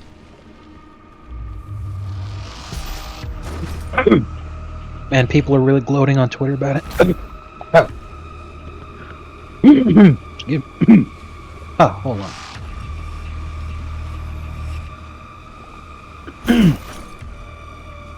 I had something caught in my throat that just felt weird. But yeah, so he says people are really gloating on Twitter about Henry Kissinger being dead. I can understand being happy that he's gone. He wasn't exactly a good person. But people are treating like this is some amazing fucking event. It's like he already did the damage, you know. This isn't justice for the world. The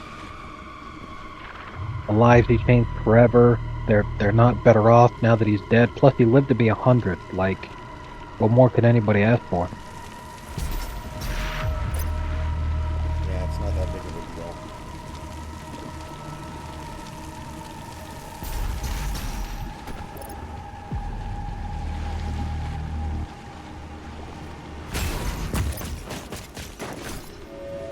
The UAC.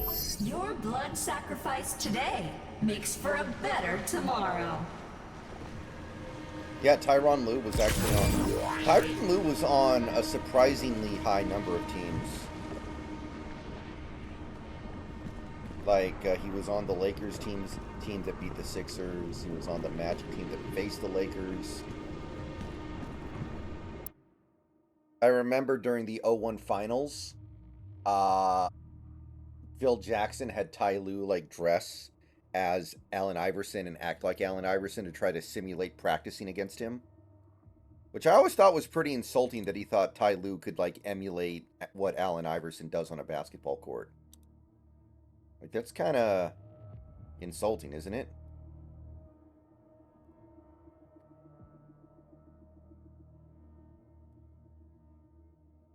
Hold on.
baby, a triple.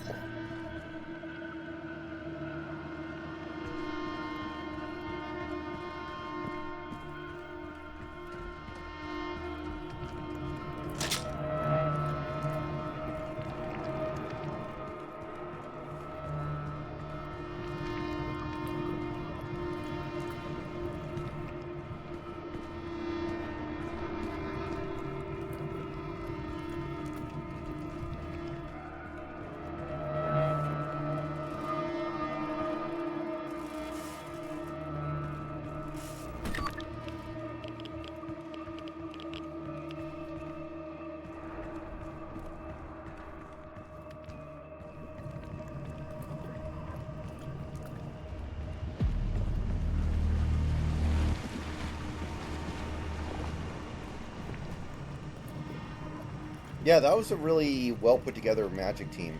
That was before the modern day obsession with shooters and small ball. Like, well, not necessarily, but it wasn't nearly as prevalent as it is now.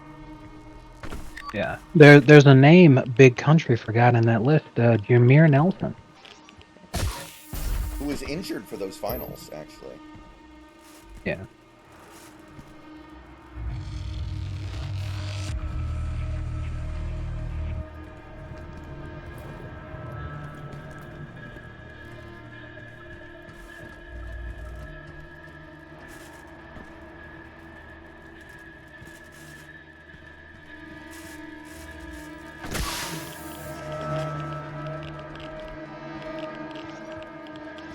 What am I supposed to do?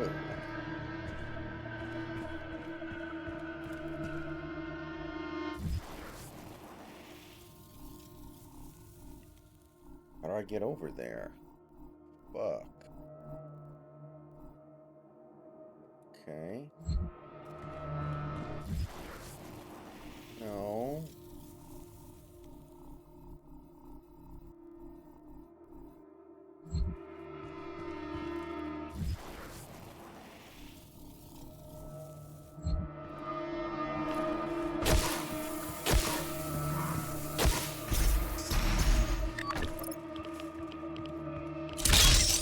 Oh, okay, that helps.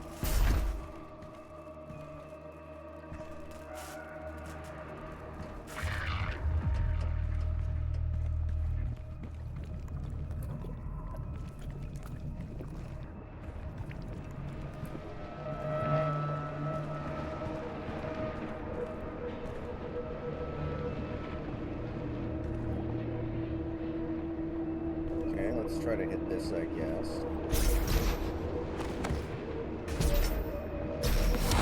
Oh, nice.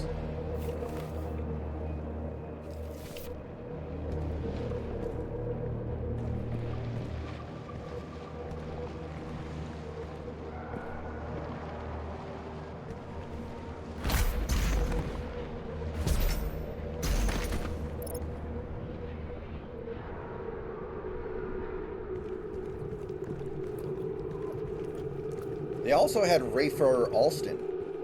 Skip to my Lou. He was from the And 1 League. He was a success story from And 1.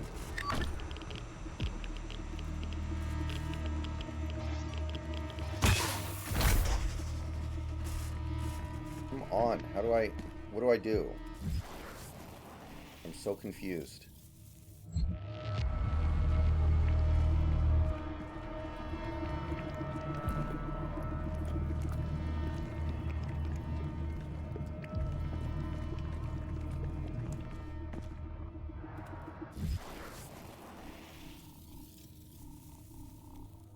The hell?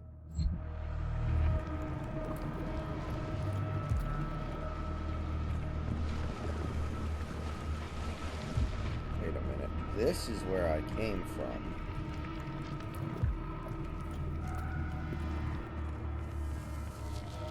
This is not. Okay. This must be something here, I guess. Aha!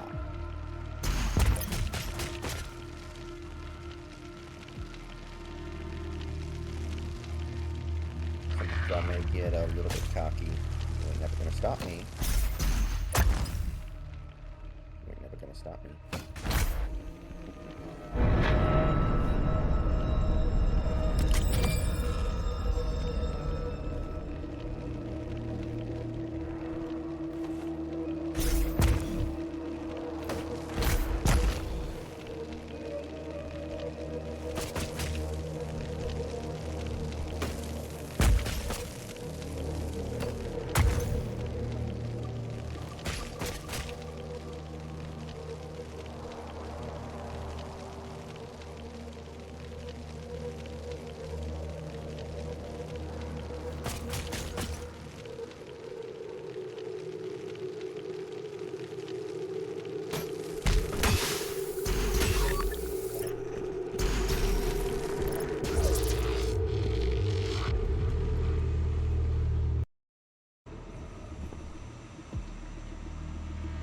Wait a minute, I'm back up here. What the hell? Bruh.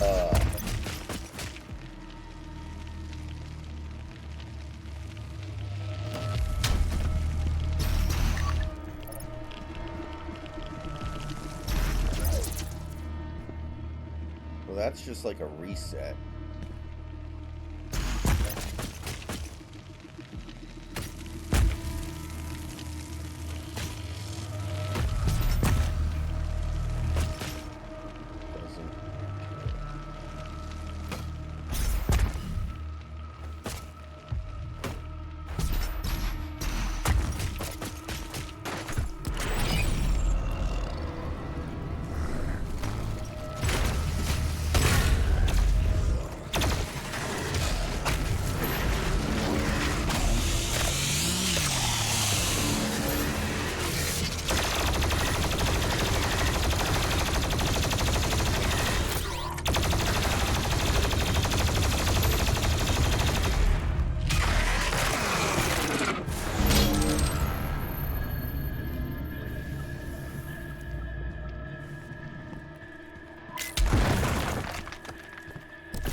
I mean, isn't it time for Harden to retire? How many more teams are going to fall for this crap?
Definitely Westbrook. Definitely Westbrook. Harden, when Harden was good, he was actually really good. I think he was a phenomenal passer.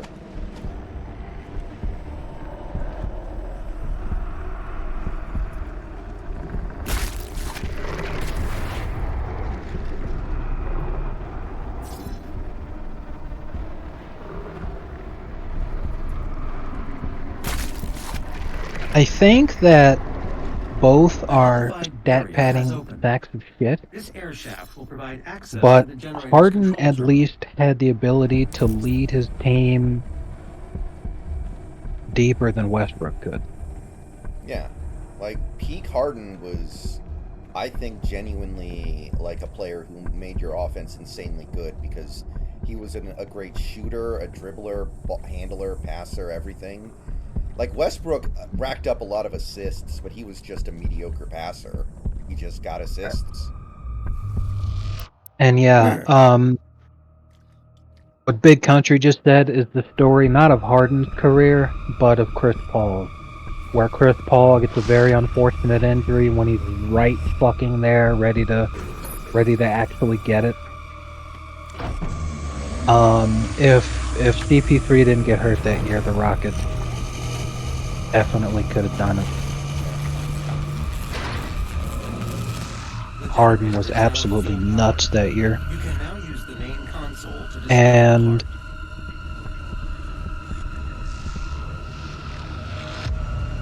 Westbrook has never been able to lead his team by himself as the star.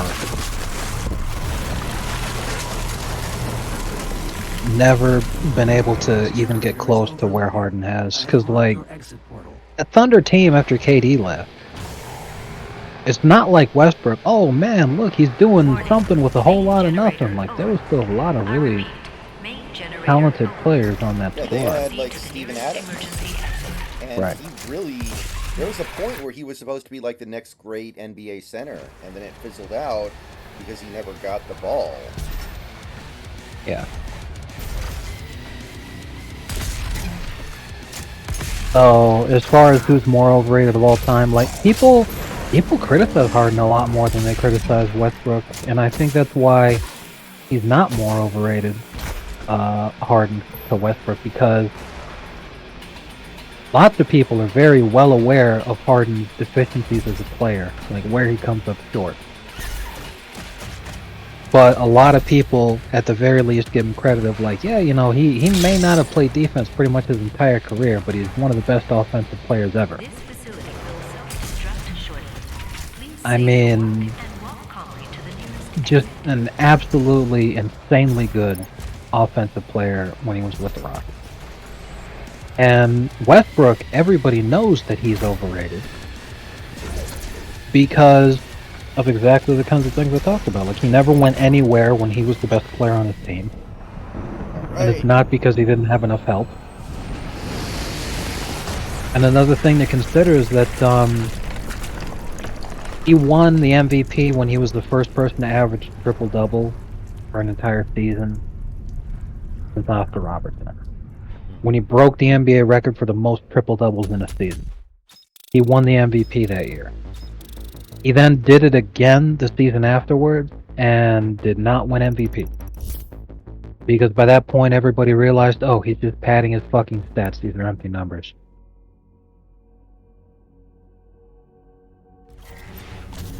The final Hell Priest location remains unknown. The demonic consumption of Earth will not be stopped until the last priest and his guardian are destroyed. We will require assistance in order to locate the final Hell Priest. I believe Dr. Hayden can help us with our search. I'm close too. As I'm looking at the points here now, Westbrook got 69 first place votes, Harden got 22. But in the total points won, Westbrook only won the MVP by 130 points. That's fairly close.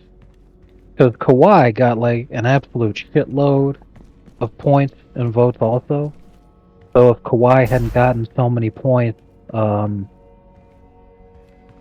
and you'd give him to Harden instead, it wouldn't have taken much for him to have overtaken Westbrook. Didn't LeBron get Season- some that year too? Let me see. Yeah, LeBron was in fourth place with 333. Kawhi was third with 500.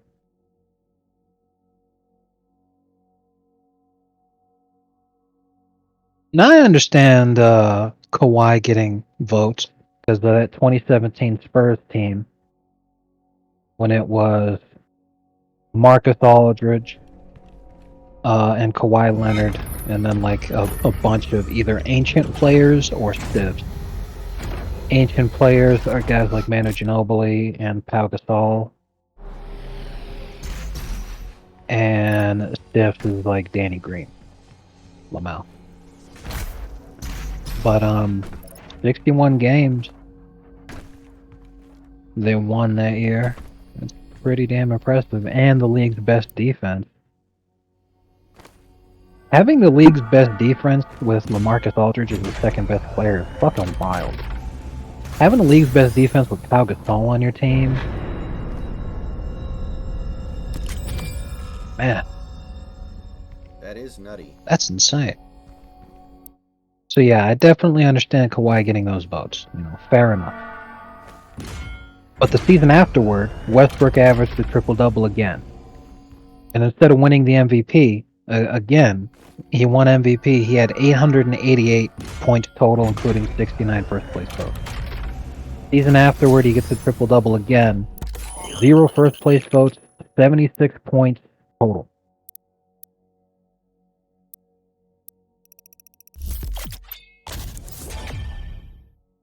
MVP voting, obviously James Harden, who won it.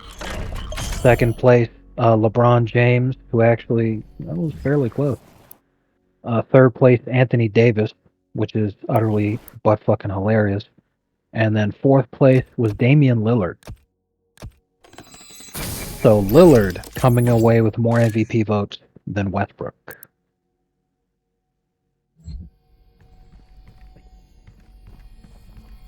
That is wild. I mean, people get bored of voting for somebody for MVP, even when they're like deserving of it. They're of course going to get bored when they vote for someone like Westbrook. Yeah, what's even crazier is that the 2017 Thunder that Westbrook won MVP with was a 47-win team that finished 6th. 2018 Thunder were a 48-win team that won one more game, and they finished in 4th place.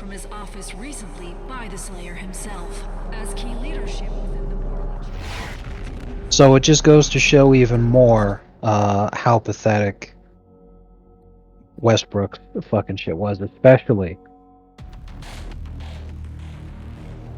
after he averages a triple-double again. Like, no one cared. Dr. Hayden is just across the complex. This industrial campus was once the headquarters If of Westbrook the resistance. Just really wanted to absolute- and found a team that would let him do it, he could probably still average a triple-double. Yeah, no doubt. Like, the guy is the definition of empty numbers. The deceiver, Samuel Hayden, has fallen. Him winning that MVP alone, that's a fucking fraud-ass MVP. No, straight up. That race should have been between James Harden and Kawhi Leonard. Because those are the guys that earned it. This area is no longer secure. Westbrook winning it is... Protocol is in effect.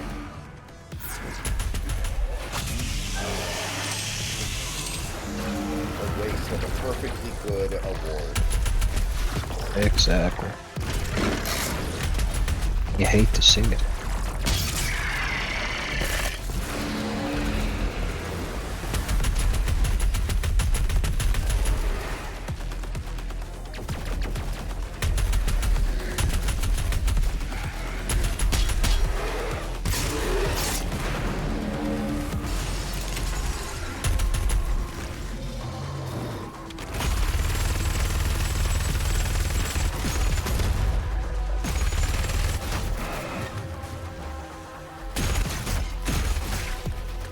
James Harden is concussed, and that is a tragedy.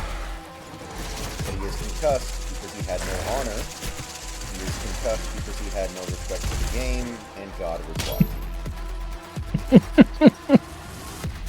God damn. posted that on the NDAB after Harden's elbow did the elbow thing. Did you get suspended for that shit? No, people were cool with it.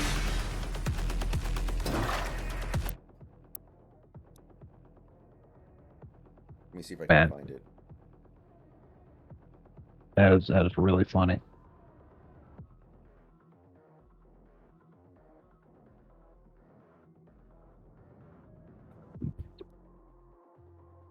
Keep quoting A Few Good Men.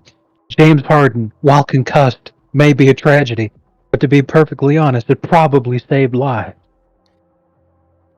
All right, it's the 11th post in the topic I just linked.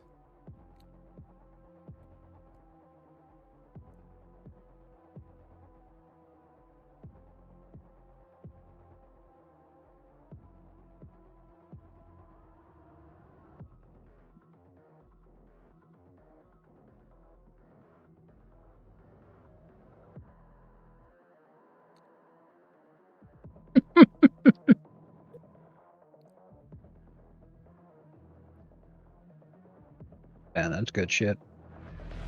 I mean, it's true. He was trying to flop.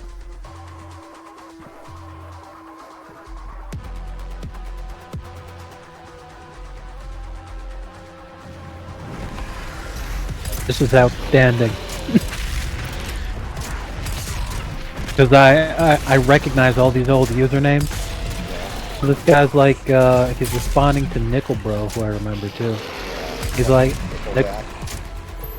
yeah, Nickelbro was like, I don't know if people are saying Harden got what he deserved. I haven't seen anyone post that.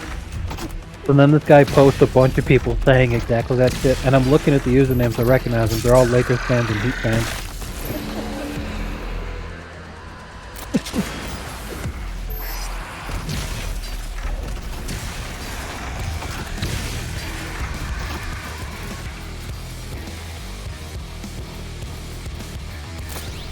I mean, later that season, after the Western Conference Finals, where the Thunder beat the Spurs, Ninja posted like Artest should have swung harder.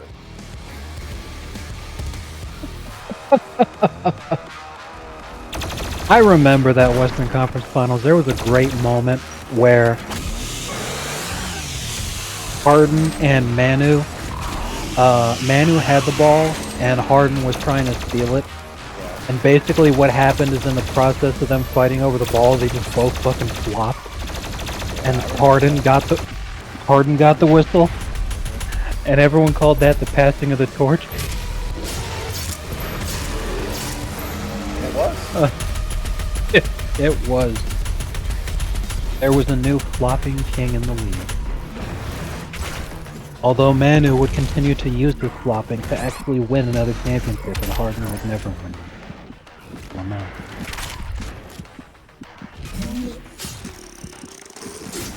It does surprise me that David Stern and Adam Silver never made a bigger deal about flopping. Like, you would think they would really want to sort that out. It's like both guys like pretended they were going to do something about flopping, and then they never did.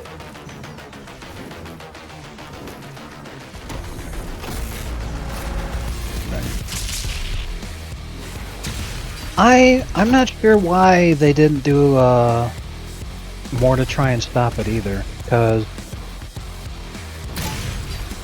they've always addressed it as a problem, and they've always paid lip service to like dealing with it, like what they're doing now, you know, the technical foul for a flop.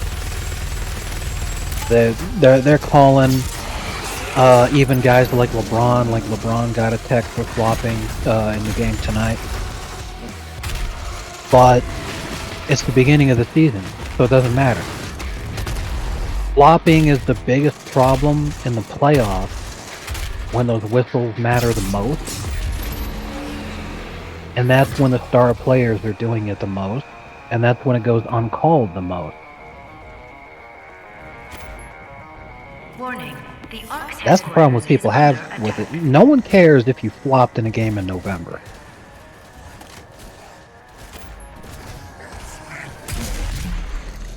In June is a big deal.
Samuel Hayden has fallen.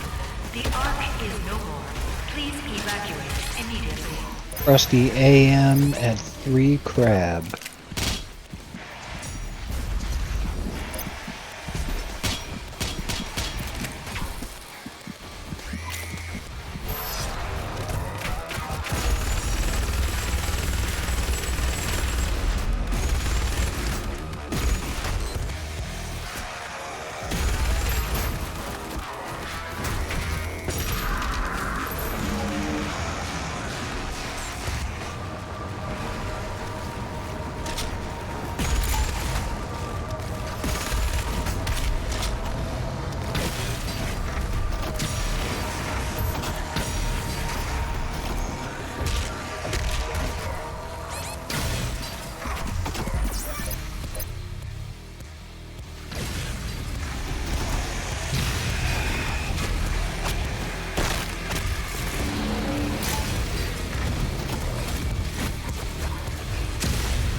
Okay, so I just realized that thing in the upper right corner of the screen is like counting how many weapon points you get in each level.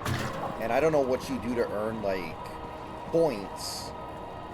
But I guess like I'm guessing how many people you kill or something. I don't know. Oh, no. It's based around 3 things, which is clearing the map of shit. So there's usually, you know, if you still see that's not all green, then there's enclaves of the things that you're missing. And the purple stuff and the pink stuff. Purple, I think, is about in that level there's a gateway to another dimension to do like a The entrance special into Dr. combat Hayden's challenge. outpost is blocked. And then the pink is within the map that you're actually in, another Calculating kind of optimal challenge. firing path. Confirm. You could use both turrets to clear a path. I will mark them for you.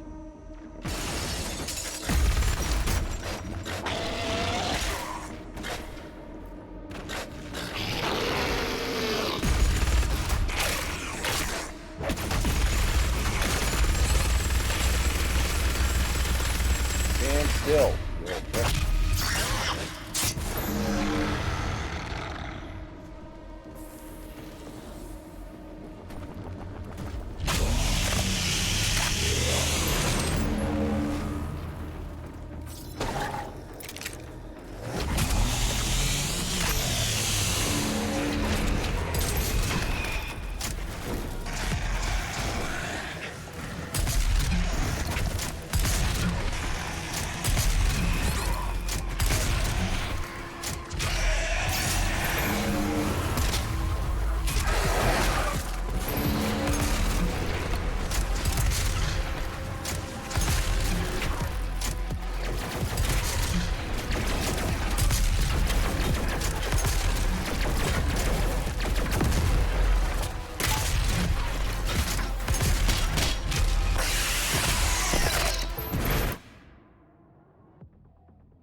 I haven't watched Top Vlogger in so long. I'm just used to them being way too emotional about things.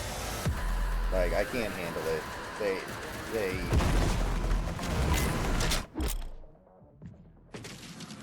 Like, people accuse me of that shit. And I'm definitely... And I definitely don't think that's true, but those guys live and die in the moment constantly.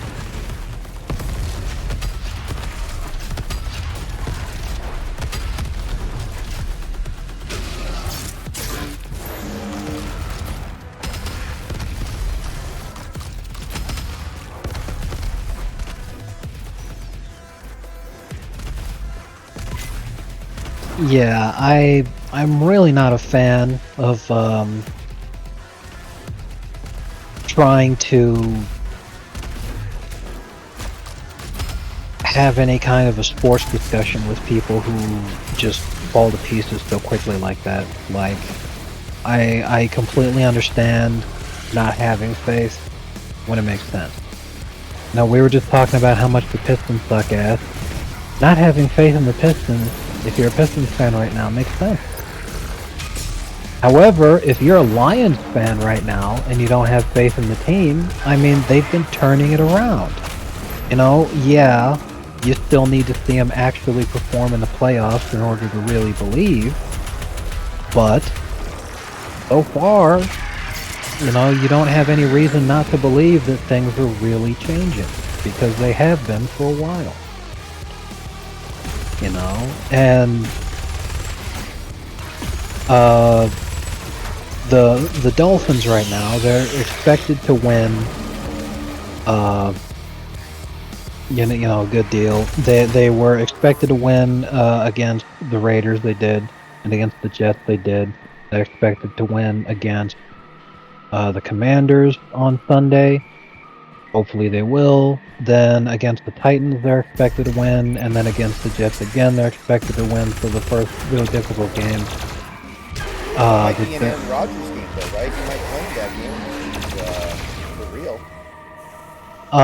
Yeah, more than likely that'll actually be the Aaron Rodgers return, which would be really funny if, you know, a Dolphins player like re-ruptures his Achilles or some shit. But yeah, so right now they're 8-3. Then if they win the Washington game like they're supposed to, 9-3, and the Titans game like they're supposed to, 10-3, then the Jets game like they're supposed to, 11-3.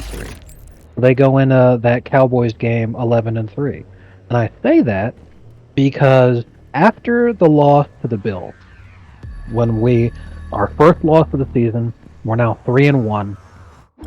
But it was such a bad loss to a division rival. People were already hardcore dooming. That's it, the season's over, this team is frauds, blah blah blah. And then when we lost to the Eagles, that's it, season's over, this team is frauds, blah blah blah. We lost to the Chiefs, that's it, season's over, team is frauds, blah blah blah. Like, this shit happens all the time, constantly, for every team, period, in every sport. All you're gonna hear from most of these fucking people is negativity and doom and gloom. Because of, exactly like you said, people just get caught up in the moment, they're not thinking, they're not keeping things in context. And to a lot of people nowadays, if you're not, like, completely perfect, then you're worthless.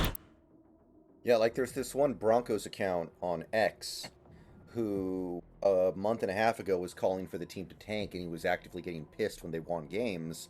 And now he's saying if the Broncos win this week, then they're Super Bowl contenders. And you can. He admitted a month ago that he does what he does to try to get as many engagements as possible on X so he can make money.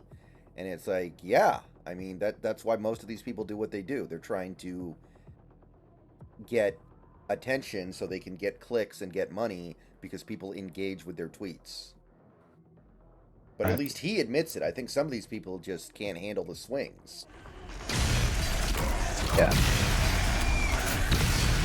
And that, like, it's a long season, you know?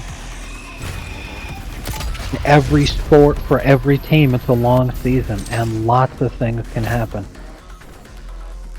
You know, after that the Broncos lost to Miami, and Miami scored 70 points, and they could have broken the record for the most points ever scored, and they literally chose not to. And that loss got the Broncos to 0-3. So I understand, okay, so obviously we suck and we suck on a legendary scale. We should just throw in the towel. I can understand that mindset. But, you know, the team fucking turned things around. They changed things, and you have a head coach who is competent, and you know he's competent.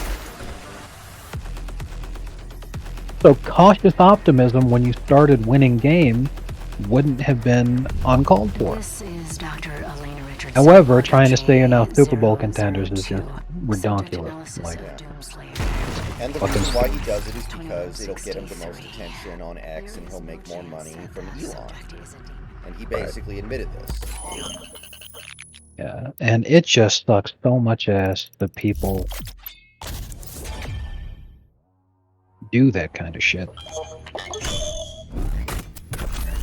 Like, imagine how different my content would be if I was just trying to get as many views as possible at any given time.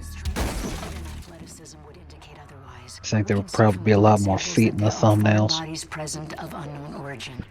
I cannot, as a I mean, I'd probably make a lot of content about how Geno sucks, because I think that stuff is like catnip for some people. I really do think I'd get more clicks if I just made 5 videos a day about how Geno sucks and we need to replace him. I think it would be that easy. the timing of his arrival 5 videos a day about how Geno sucks and you need to be replaced them, and no less than 2 of them have to be you talking about Drew Lock as the next quarterback messiah. Right. Like, these people are true apes.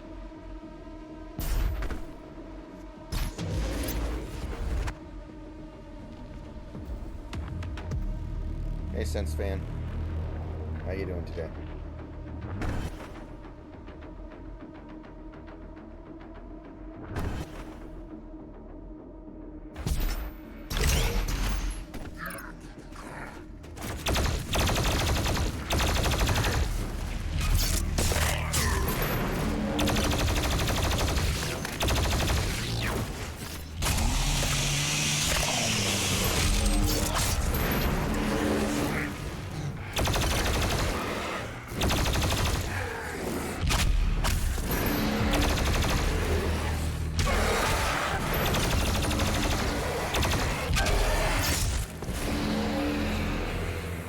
Texans are coming off a loss, so they need it more, and they're at home. I think they win. Oh. I need my sniper. Personally, I believe that the Broncos will win this because CJ Stroud is a fraud. Stroud the fraud. You heard it here first. CJ Stroud also has the Stroud boys, who need to stand up and stand down.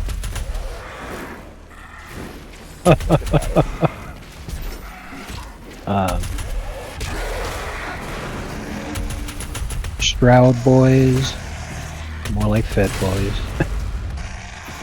Life has many doors, Fed boy.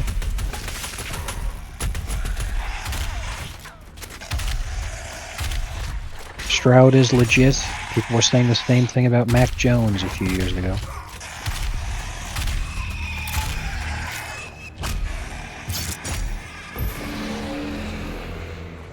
The Stroud boys.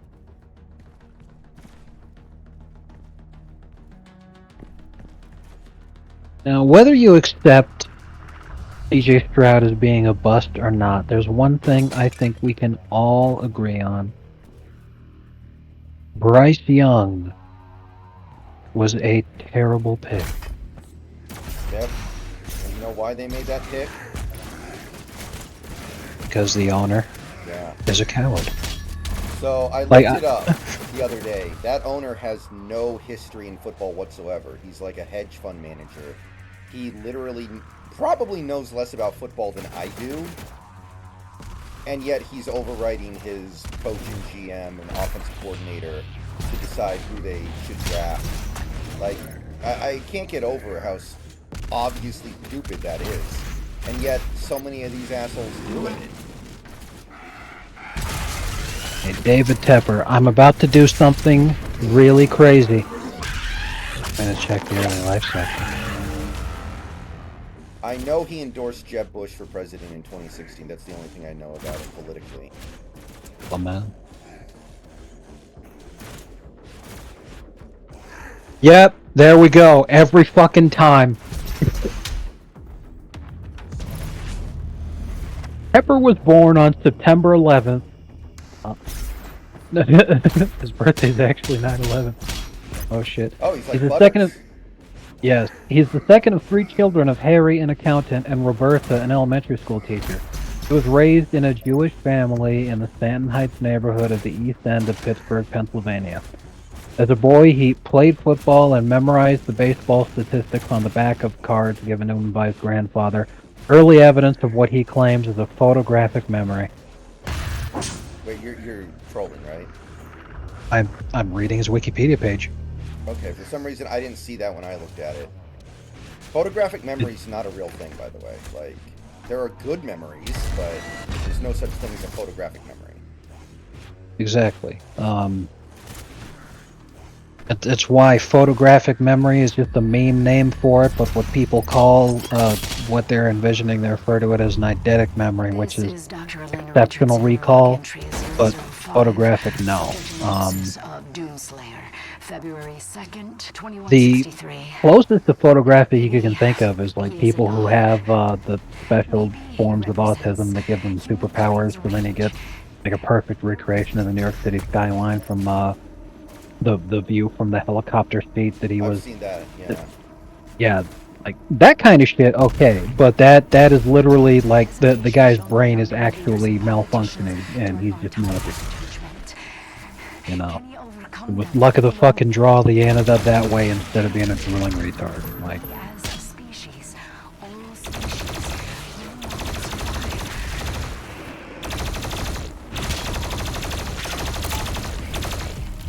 Let's see here. Cowboys haven't beat a team above 500, so I like our odds this week. Yeah, it's hilarious because Cowboys fans are now going through the exact same shit the Dolphins fans were going through. Because people just, they can't be good teams, blah, blah, blah, blah, blah. Hard to achieve success. I think the game ends in the time. The thing with the Dolphins' 3 losses, one was to the Bills, and the Bills have proven since that they're a bad team. They've gone like 3-5 since that game, I think, something like that. They're not good. They're really inconsistent, really streaky. However, nobody can deny this, no matter what team you're a fan of, because every team suffers from this shit every year. It is hard to win against divisional rivals. Sometimes a divisional rival just comes at you like it's their Super Bowl, and then they play the best game of the season against you, and then they look like absolute dog shit from then onward, and that is 100% the Bills.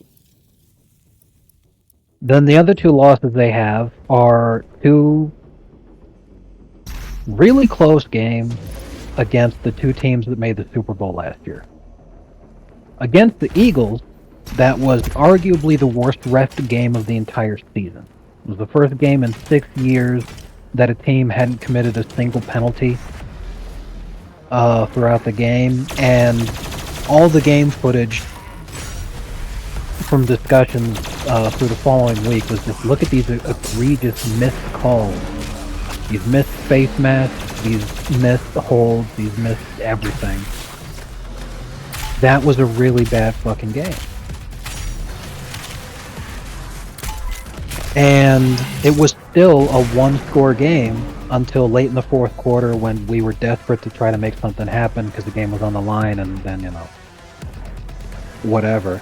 I don't really view the scores in that sense really counting. It's just like, okay, well now, you know, we lose, but they're like, oh my god, they got blown out, they lost by 2 scores. It's like, that's not what happened in the game at all. I'm not paying attention. And against the Chiefs, we win that game if one play goes different. If Tyreek didn't have one of the worst fumbles of his career, we win that game. And all 3 of those games we're on the road, and it is really fucking hard to win on the road.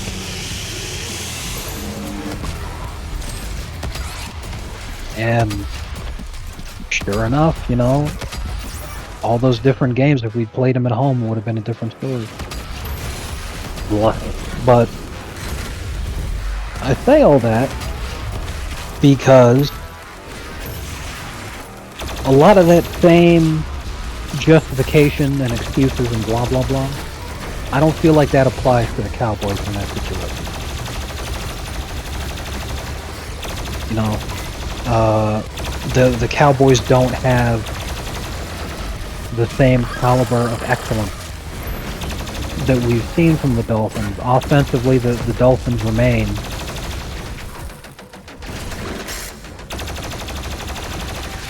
fucking incredible and way better than the Cowboys. And what's crazy is that since Jalen Ramsey's come back, the Dolphins have statistically been the top defense in the NFL also. It's been a short period of time since he's come back, but it's still worth considering. All we got to do is get a handle on our turnovers, but the funny thing is, because Tua's got 10 interceptions and 10 fumbles on the season, half the fumbles have been bad snaps from the center, because the center is like the backup of a backup of a backup. And also does not play center, and they're just using him at center, because yeah, I completely agree with you. Dolphins fans have been saying we need to fucking replace this guy desperately since fucking week 3. Like, it's been bad for a long time. And he doesn't play center is the thing. Like, he wasn't a center before this season. They're just like, well, we just gotta fucking just throw a body in there. And they just picked him and stuck with him ever since. And so, like, he's kind of really fucking this team, though, because, like, 4 out of 2 of his 10 fumbles have been from bad snaps.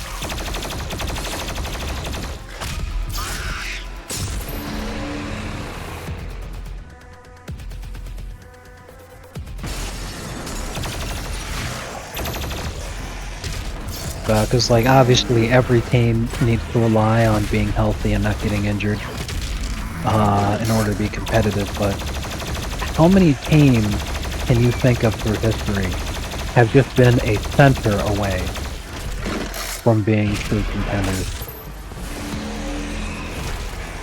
Like, you've got everything else, but your center is so bad that it's like, this, if we don't win the Super Bowl, it's probably because of this.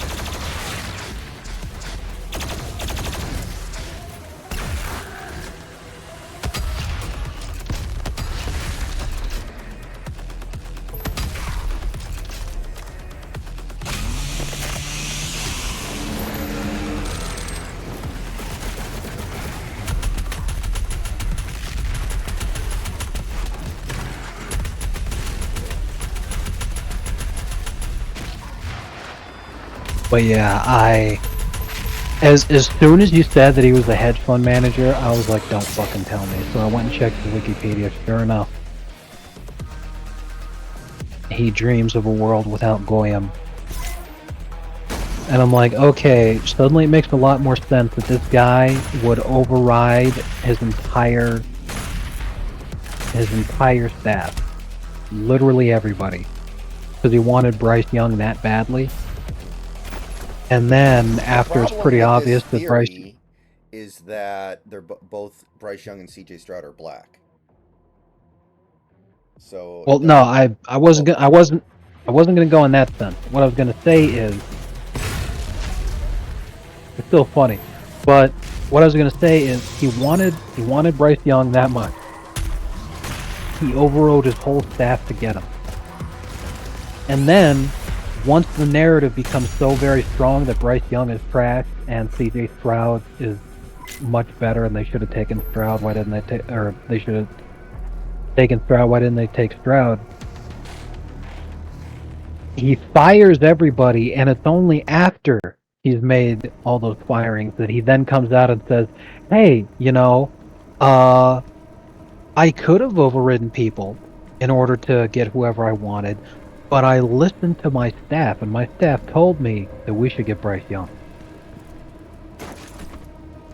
Only after he fires everybody to make sure that they don't.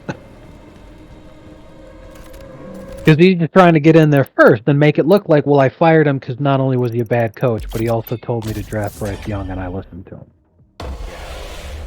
Pretty fun. So now if Wright comes out and says, hey, that's bullshit, I wanted him to draft Stroud, and he overrode me to take Young. You believe that Now it just looks like sour grapes because he got fired.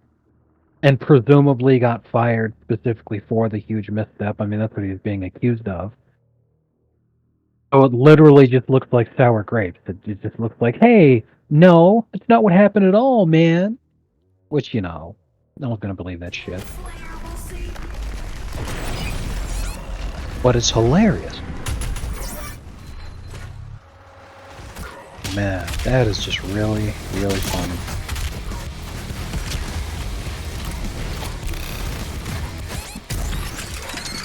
You know what's even better? He would have wanted to be owner of the Steelers because he is from Pittsburgh. And in 2009, he purchased a 5% stake in the Steelers. But, obviously the team wasn't up for sale, so he couldn't just buy the Steelers.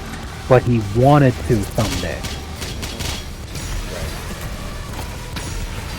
Finally, he buys the Panthers because it was finally his opportunity to get a team, and he just didn't want to wait anymore.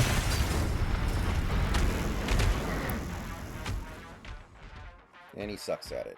And because he was partial owner of the Steelers, because he had a 5% stake with the Steelers, the league's owners bypassed the vetting process for Tepper, so that the rival bidder for the Panthers, Ben Navarro, was actually from Carolina. Ben Navarro needed to go through the vetting process, so literally fucking gazillionaire nepotism let him jump this other guy in line, even though that other guy had a better case. Done is just fuck the team to pieces. That is perfect.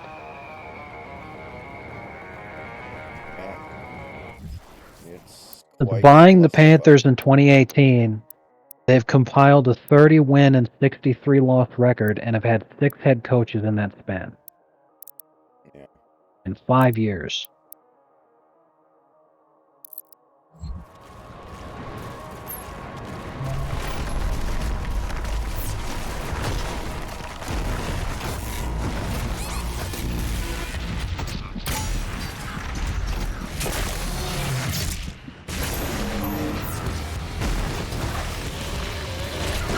Pepper apparently also owns a Charlotte soccer team.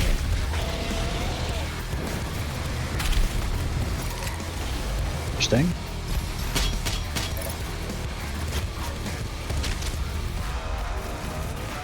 Wow.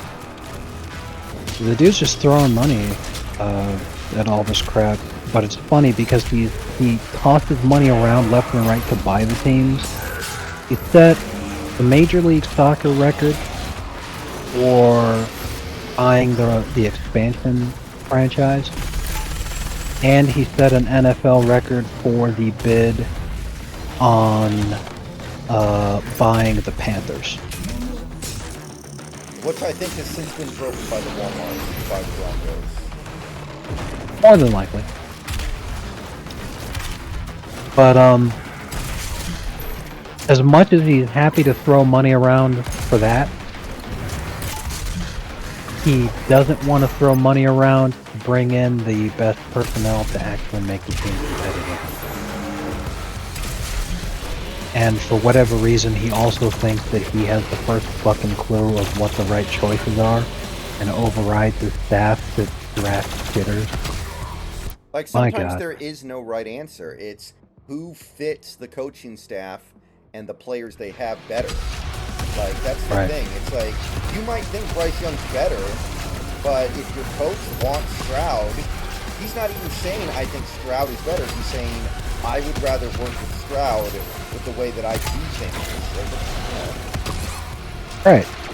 Like, do you remember that the interview that I showed you? Well, I mean, I'm sure you didn't watch the interview itself, but it was excerpts of the interview, where Tua was being interviewed, and it was about coaches.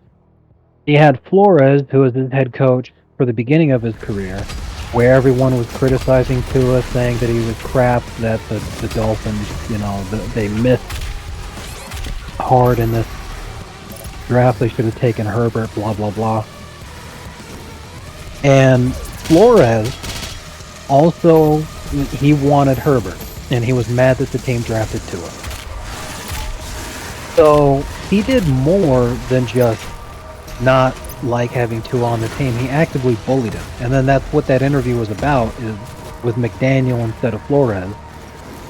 Tua sounded like a fucking abuse victim as he was describing the fucking difference between the two and shit. And it's like exactly what you said, where sometimes it's not about, you know, where you drafted the guy who is the better player, and that, oh, this guy, he just looks like the better player right now. It's more that they're fitting in a different scheme.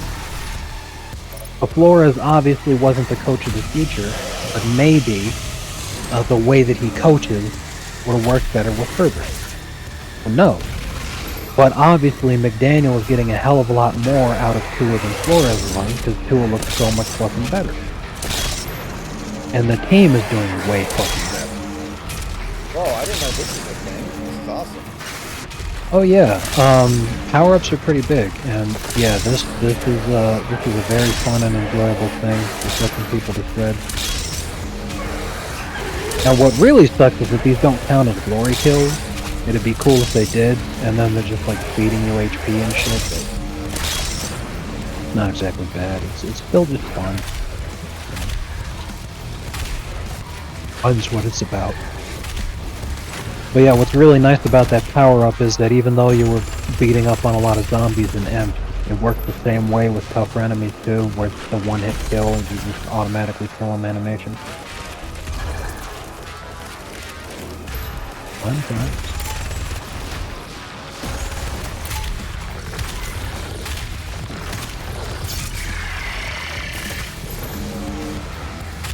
Yeah, so I saw you responded with LOL. You like how I've been hit with the gypsy curse? I was like, who the fuck are you? What'd you do to this girl that I used to know? What the fuck? I was laughing my ass off when I saw that shit.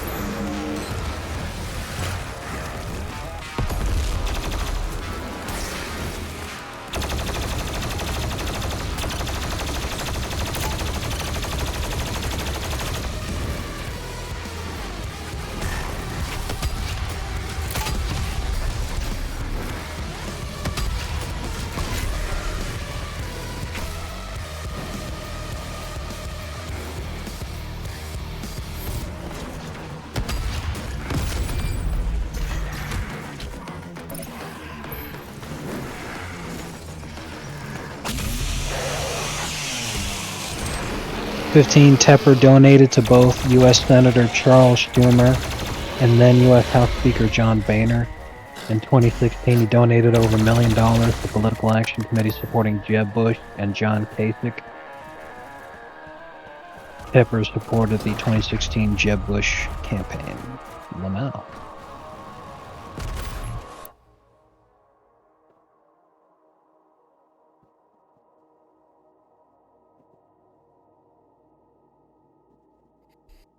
Yeah, that's probably going to happen. Oh, wow. Joe Flacco back in the NFL. Let's go. Love it. Nice.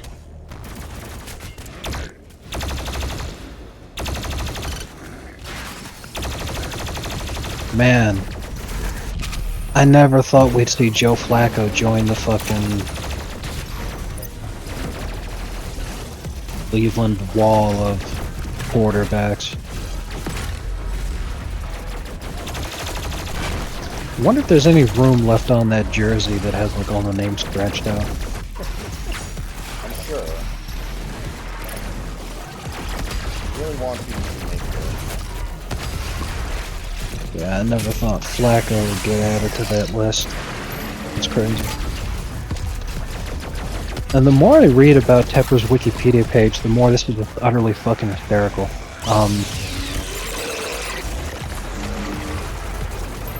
Tepper characterizes himself as a regular upper middle class guy who just happens to be a billionaire. I didn't know that's how it worked. The Washington Post has described him as a man who's unpolished and proud of it, whose reputation as a candid and at times controversial voice has grown almost as fast as his net worth.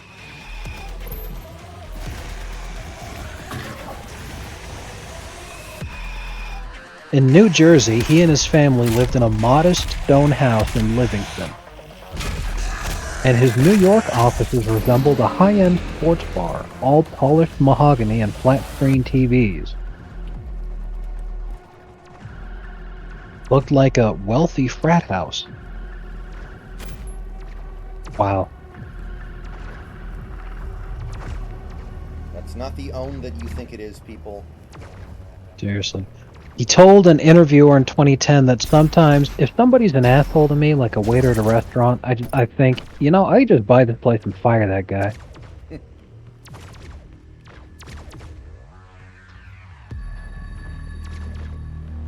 Wow.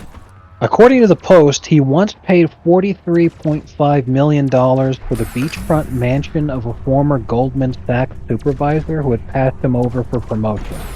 Then he had the house demolished. So he's fucking crazy. Yes. Wow.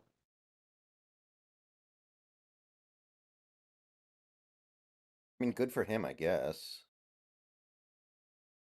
That is wild.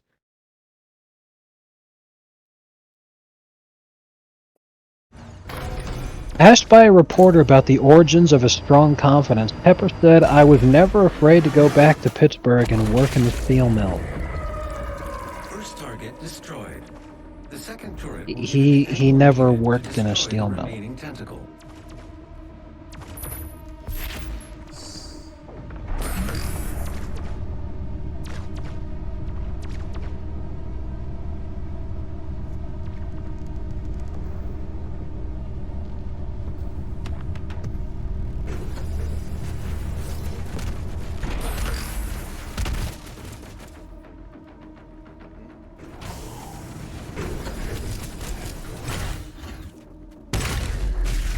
Why would he say something like that?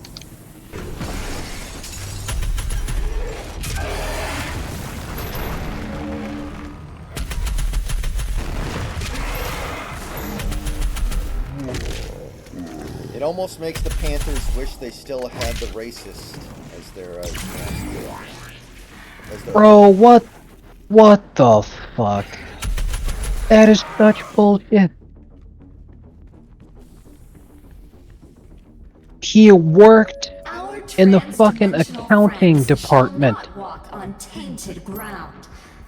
for a steel making company, but he never worked in a fucking steel mill. Like, I was never afraid to go back to Pittsburgh and work in the steel mill. Accountant. Like, what the Jesus Christ. You know, now that I think about it, when I tell people who I work for, they probably get a very wrong idea of things. Yeah, imagine some guy sitting there being like, "Hey, I know how to make a fucking burrito. Okay, I can make some pretty kick-ass Mexican food. I used to work for a Mexican restaurant for 15 years. Meanwhile, that 15 years he spent working as an accountant at Taco Bell corporate headquarters." But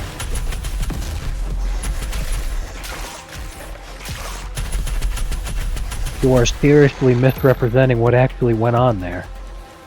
And I saw something today that I think really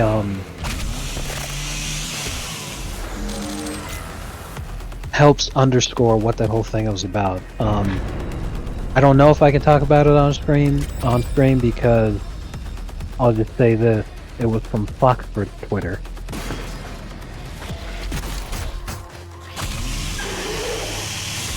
So I'll be in with it.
Really love the idea of the timelines lining up just perfectly for the Dolphins to actually end the Jets season and destroy Aaron Rodgers' hopes. Like, if the Jets are eliminated or basically eliminated from the playoffs, he just wouldn't come back, right? That would be the hope. Because, like, why even risk it at that point? Unless he's deliberately and directly being paid by the people who conducted the medical treatment on him to like essentially advertise its effectiveness. I can't see any other reason why. Because again, at that point, he would have nothing to play for. He's getting paid either way. There's no reason for him to risk it. But if he was getting paid by the people who came up with this new treatment, and part of that is trying to advertise its effectiveness by showing people how he was able to recover so quickly and to come back and be competitive again so fast, then I could understand that.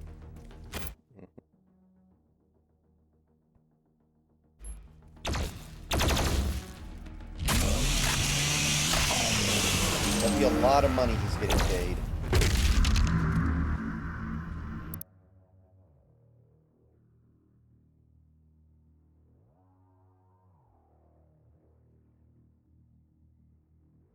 Wow, that is really funny.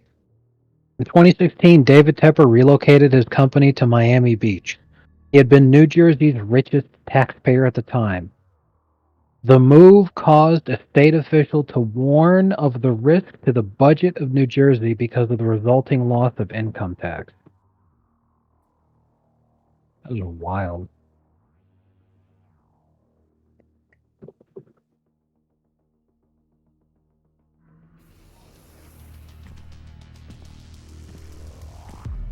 Do you remember in Yu-Gi-Oh when Kaiba's dad gave him, I think, what was it, $1 million and told him turn it into $10 million in a year, and then Kaiba did it in one day? Do you remember that? Put it all on black. No, what he did is But yes, I remember. yeah, he bought an orphanage and then told the original owner of the orphanage that I'm going to kill all these kids unless you give me 10 million to buy it back. Nice. I don't know why I just randomly thought of that.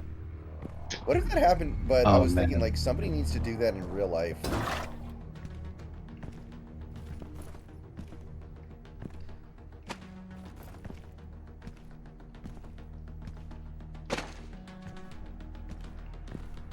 Could you fucking imagine?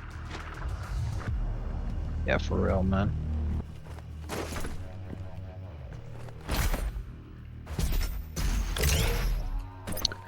I mean, to be fair, I'm sure it's happened plenty of times in real life where someone bought an orphanage and threatened to kill all those kids, but they weren't holding it for ransom. They're just like, yeah, by the way, I'm gonna kill these kids.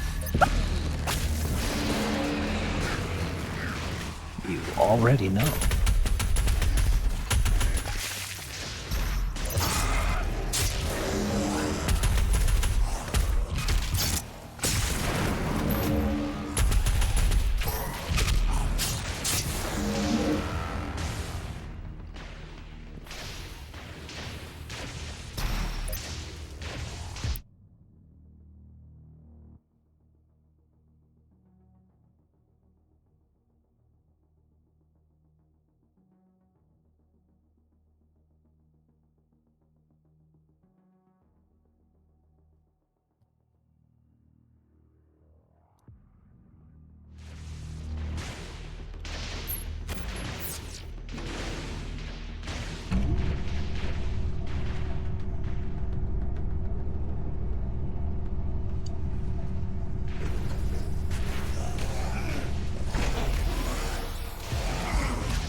Dead.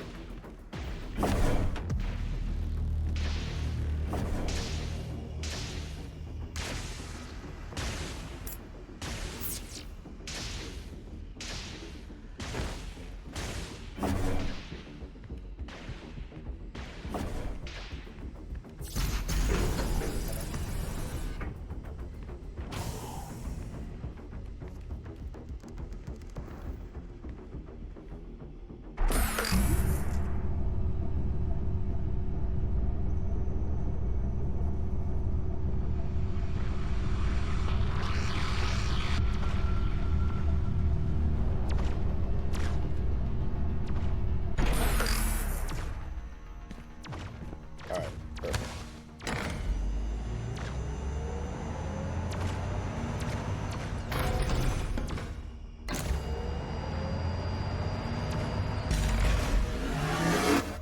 One moment.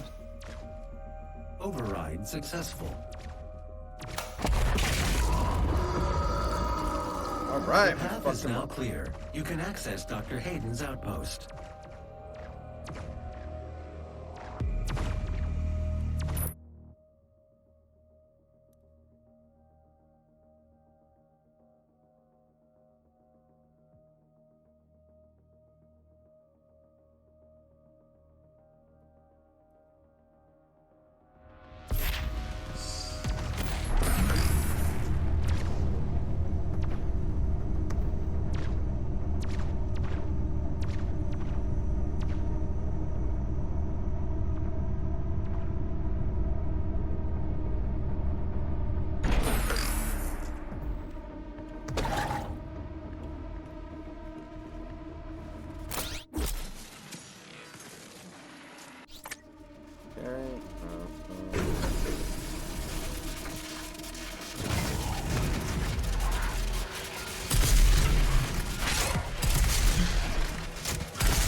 I have no ammo and insufficient fuel for my chainsaw. Oh, fuck that. There's no ammo here. I can't... There's like... What the hell am I supposed to do? There we go. Jeez, why was that hard?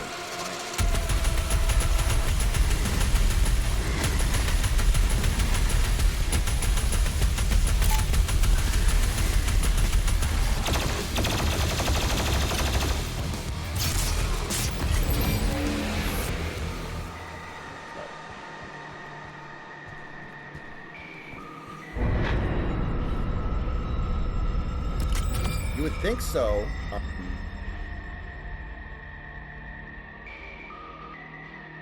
You would think so, Big Country. But, I don't know.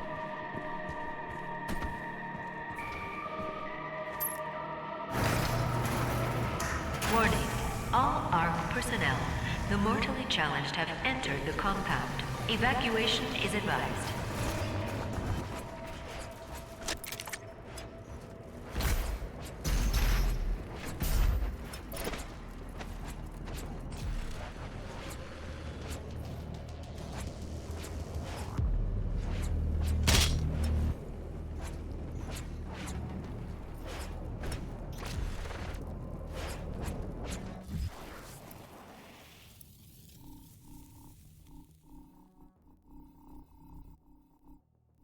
God damn, okay.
Okay, so I just looked at a guide to see how much the level I have, and I think the next thing I do is fight the Marauder, who I guess is supposed to be by far the hardest boss in the game so far. Yes, the Marauder's the guy I was talking about, the laser axe dude. Wondering Pretty- if I want to do this right now or if I should do it another day. I guess I can try.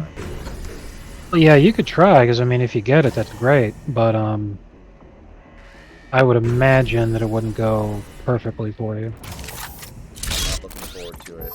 Kind of like playing Oregon on Friday.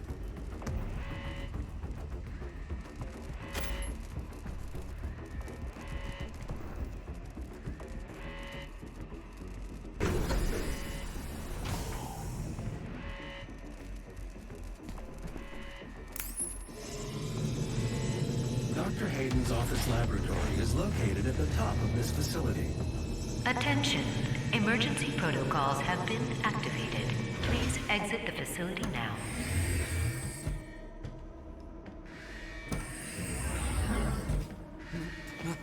My God, Dr. Hayden was convinced that you would come here for this, eventually.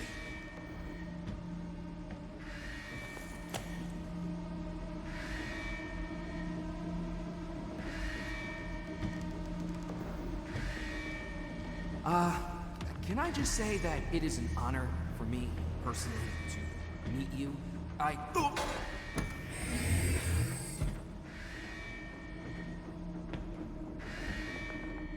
Attention! Emergency protocols have been activated. Please exit the facility now.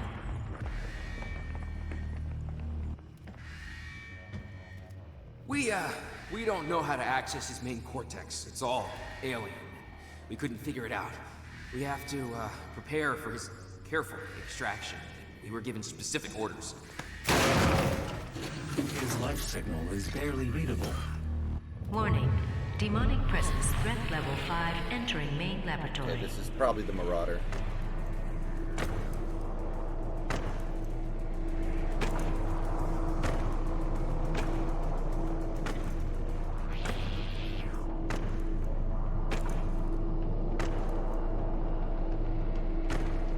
Opening the portal now.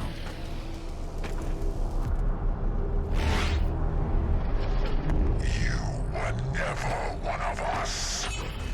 You were nothing but a usurper, a false idol. My eyes have been opened. Let me help you to see, Slayer. I mean, I hope he's playing injured David, because if he's not, then he's just not that good, I guess.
Whoa.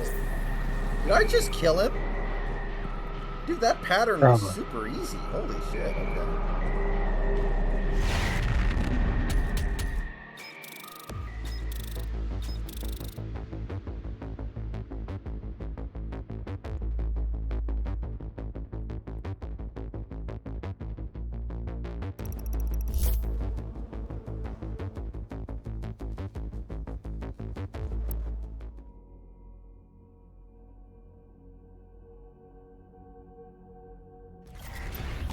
We have now destroyed 68% of Hell's occupying force. Without the priests, the demons will not consume Earth as the Khan Maker had planned. But there is still one priest left, and I have lost his signal. I can no longer locate him. Dr. Hayden will be able to find him. Dr. Hayden is transferring himself into your ship's mainframe. The architecture is similar to his own. This will...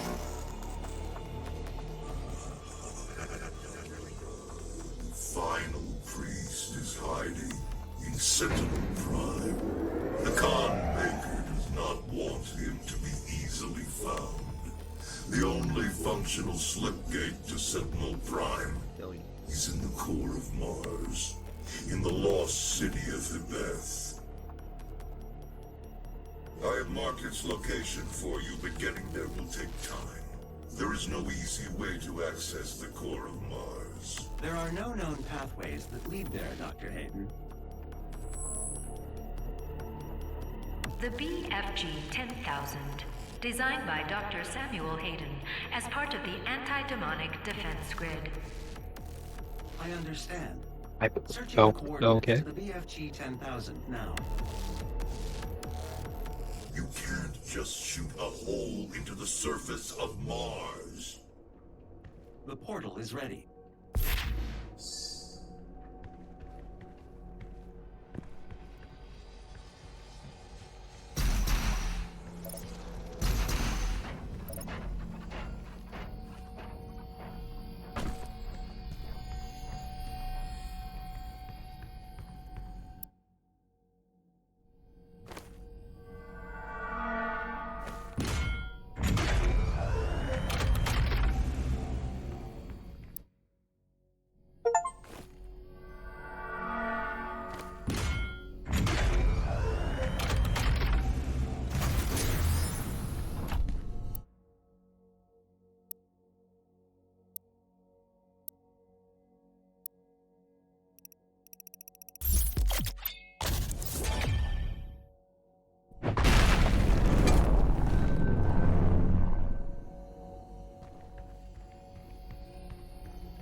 Oh, the BFG 10,000 is a giant Death Star gun. Okay. I was like, wait, why am I going to get a gun right now? How is that going to help me? They've overrun the lower levels. Corporate says we should let them through. What? Why?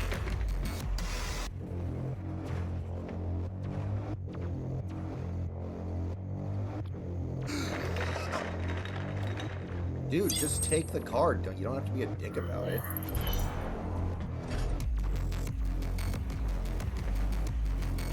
Hey, who are you? You can't be here.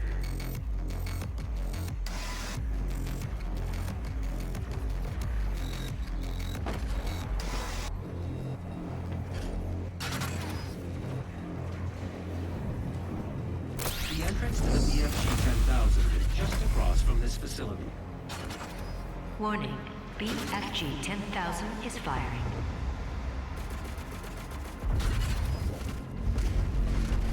The power source of the BFG 10,000 should be of interest to you as well.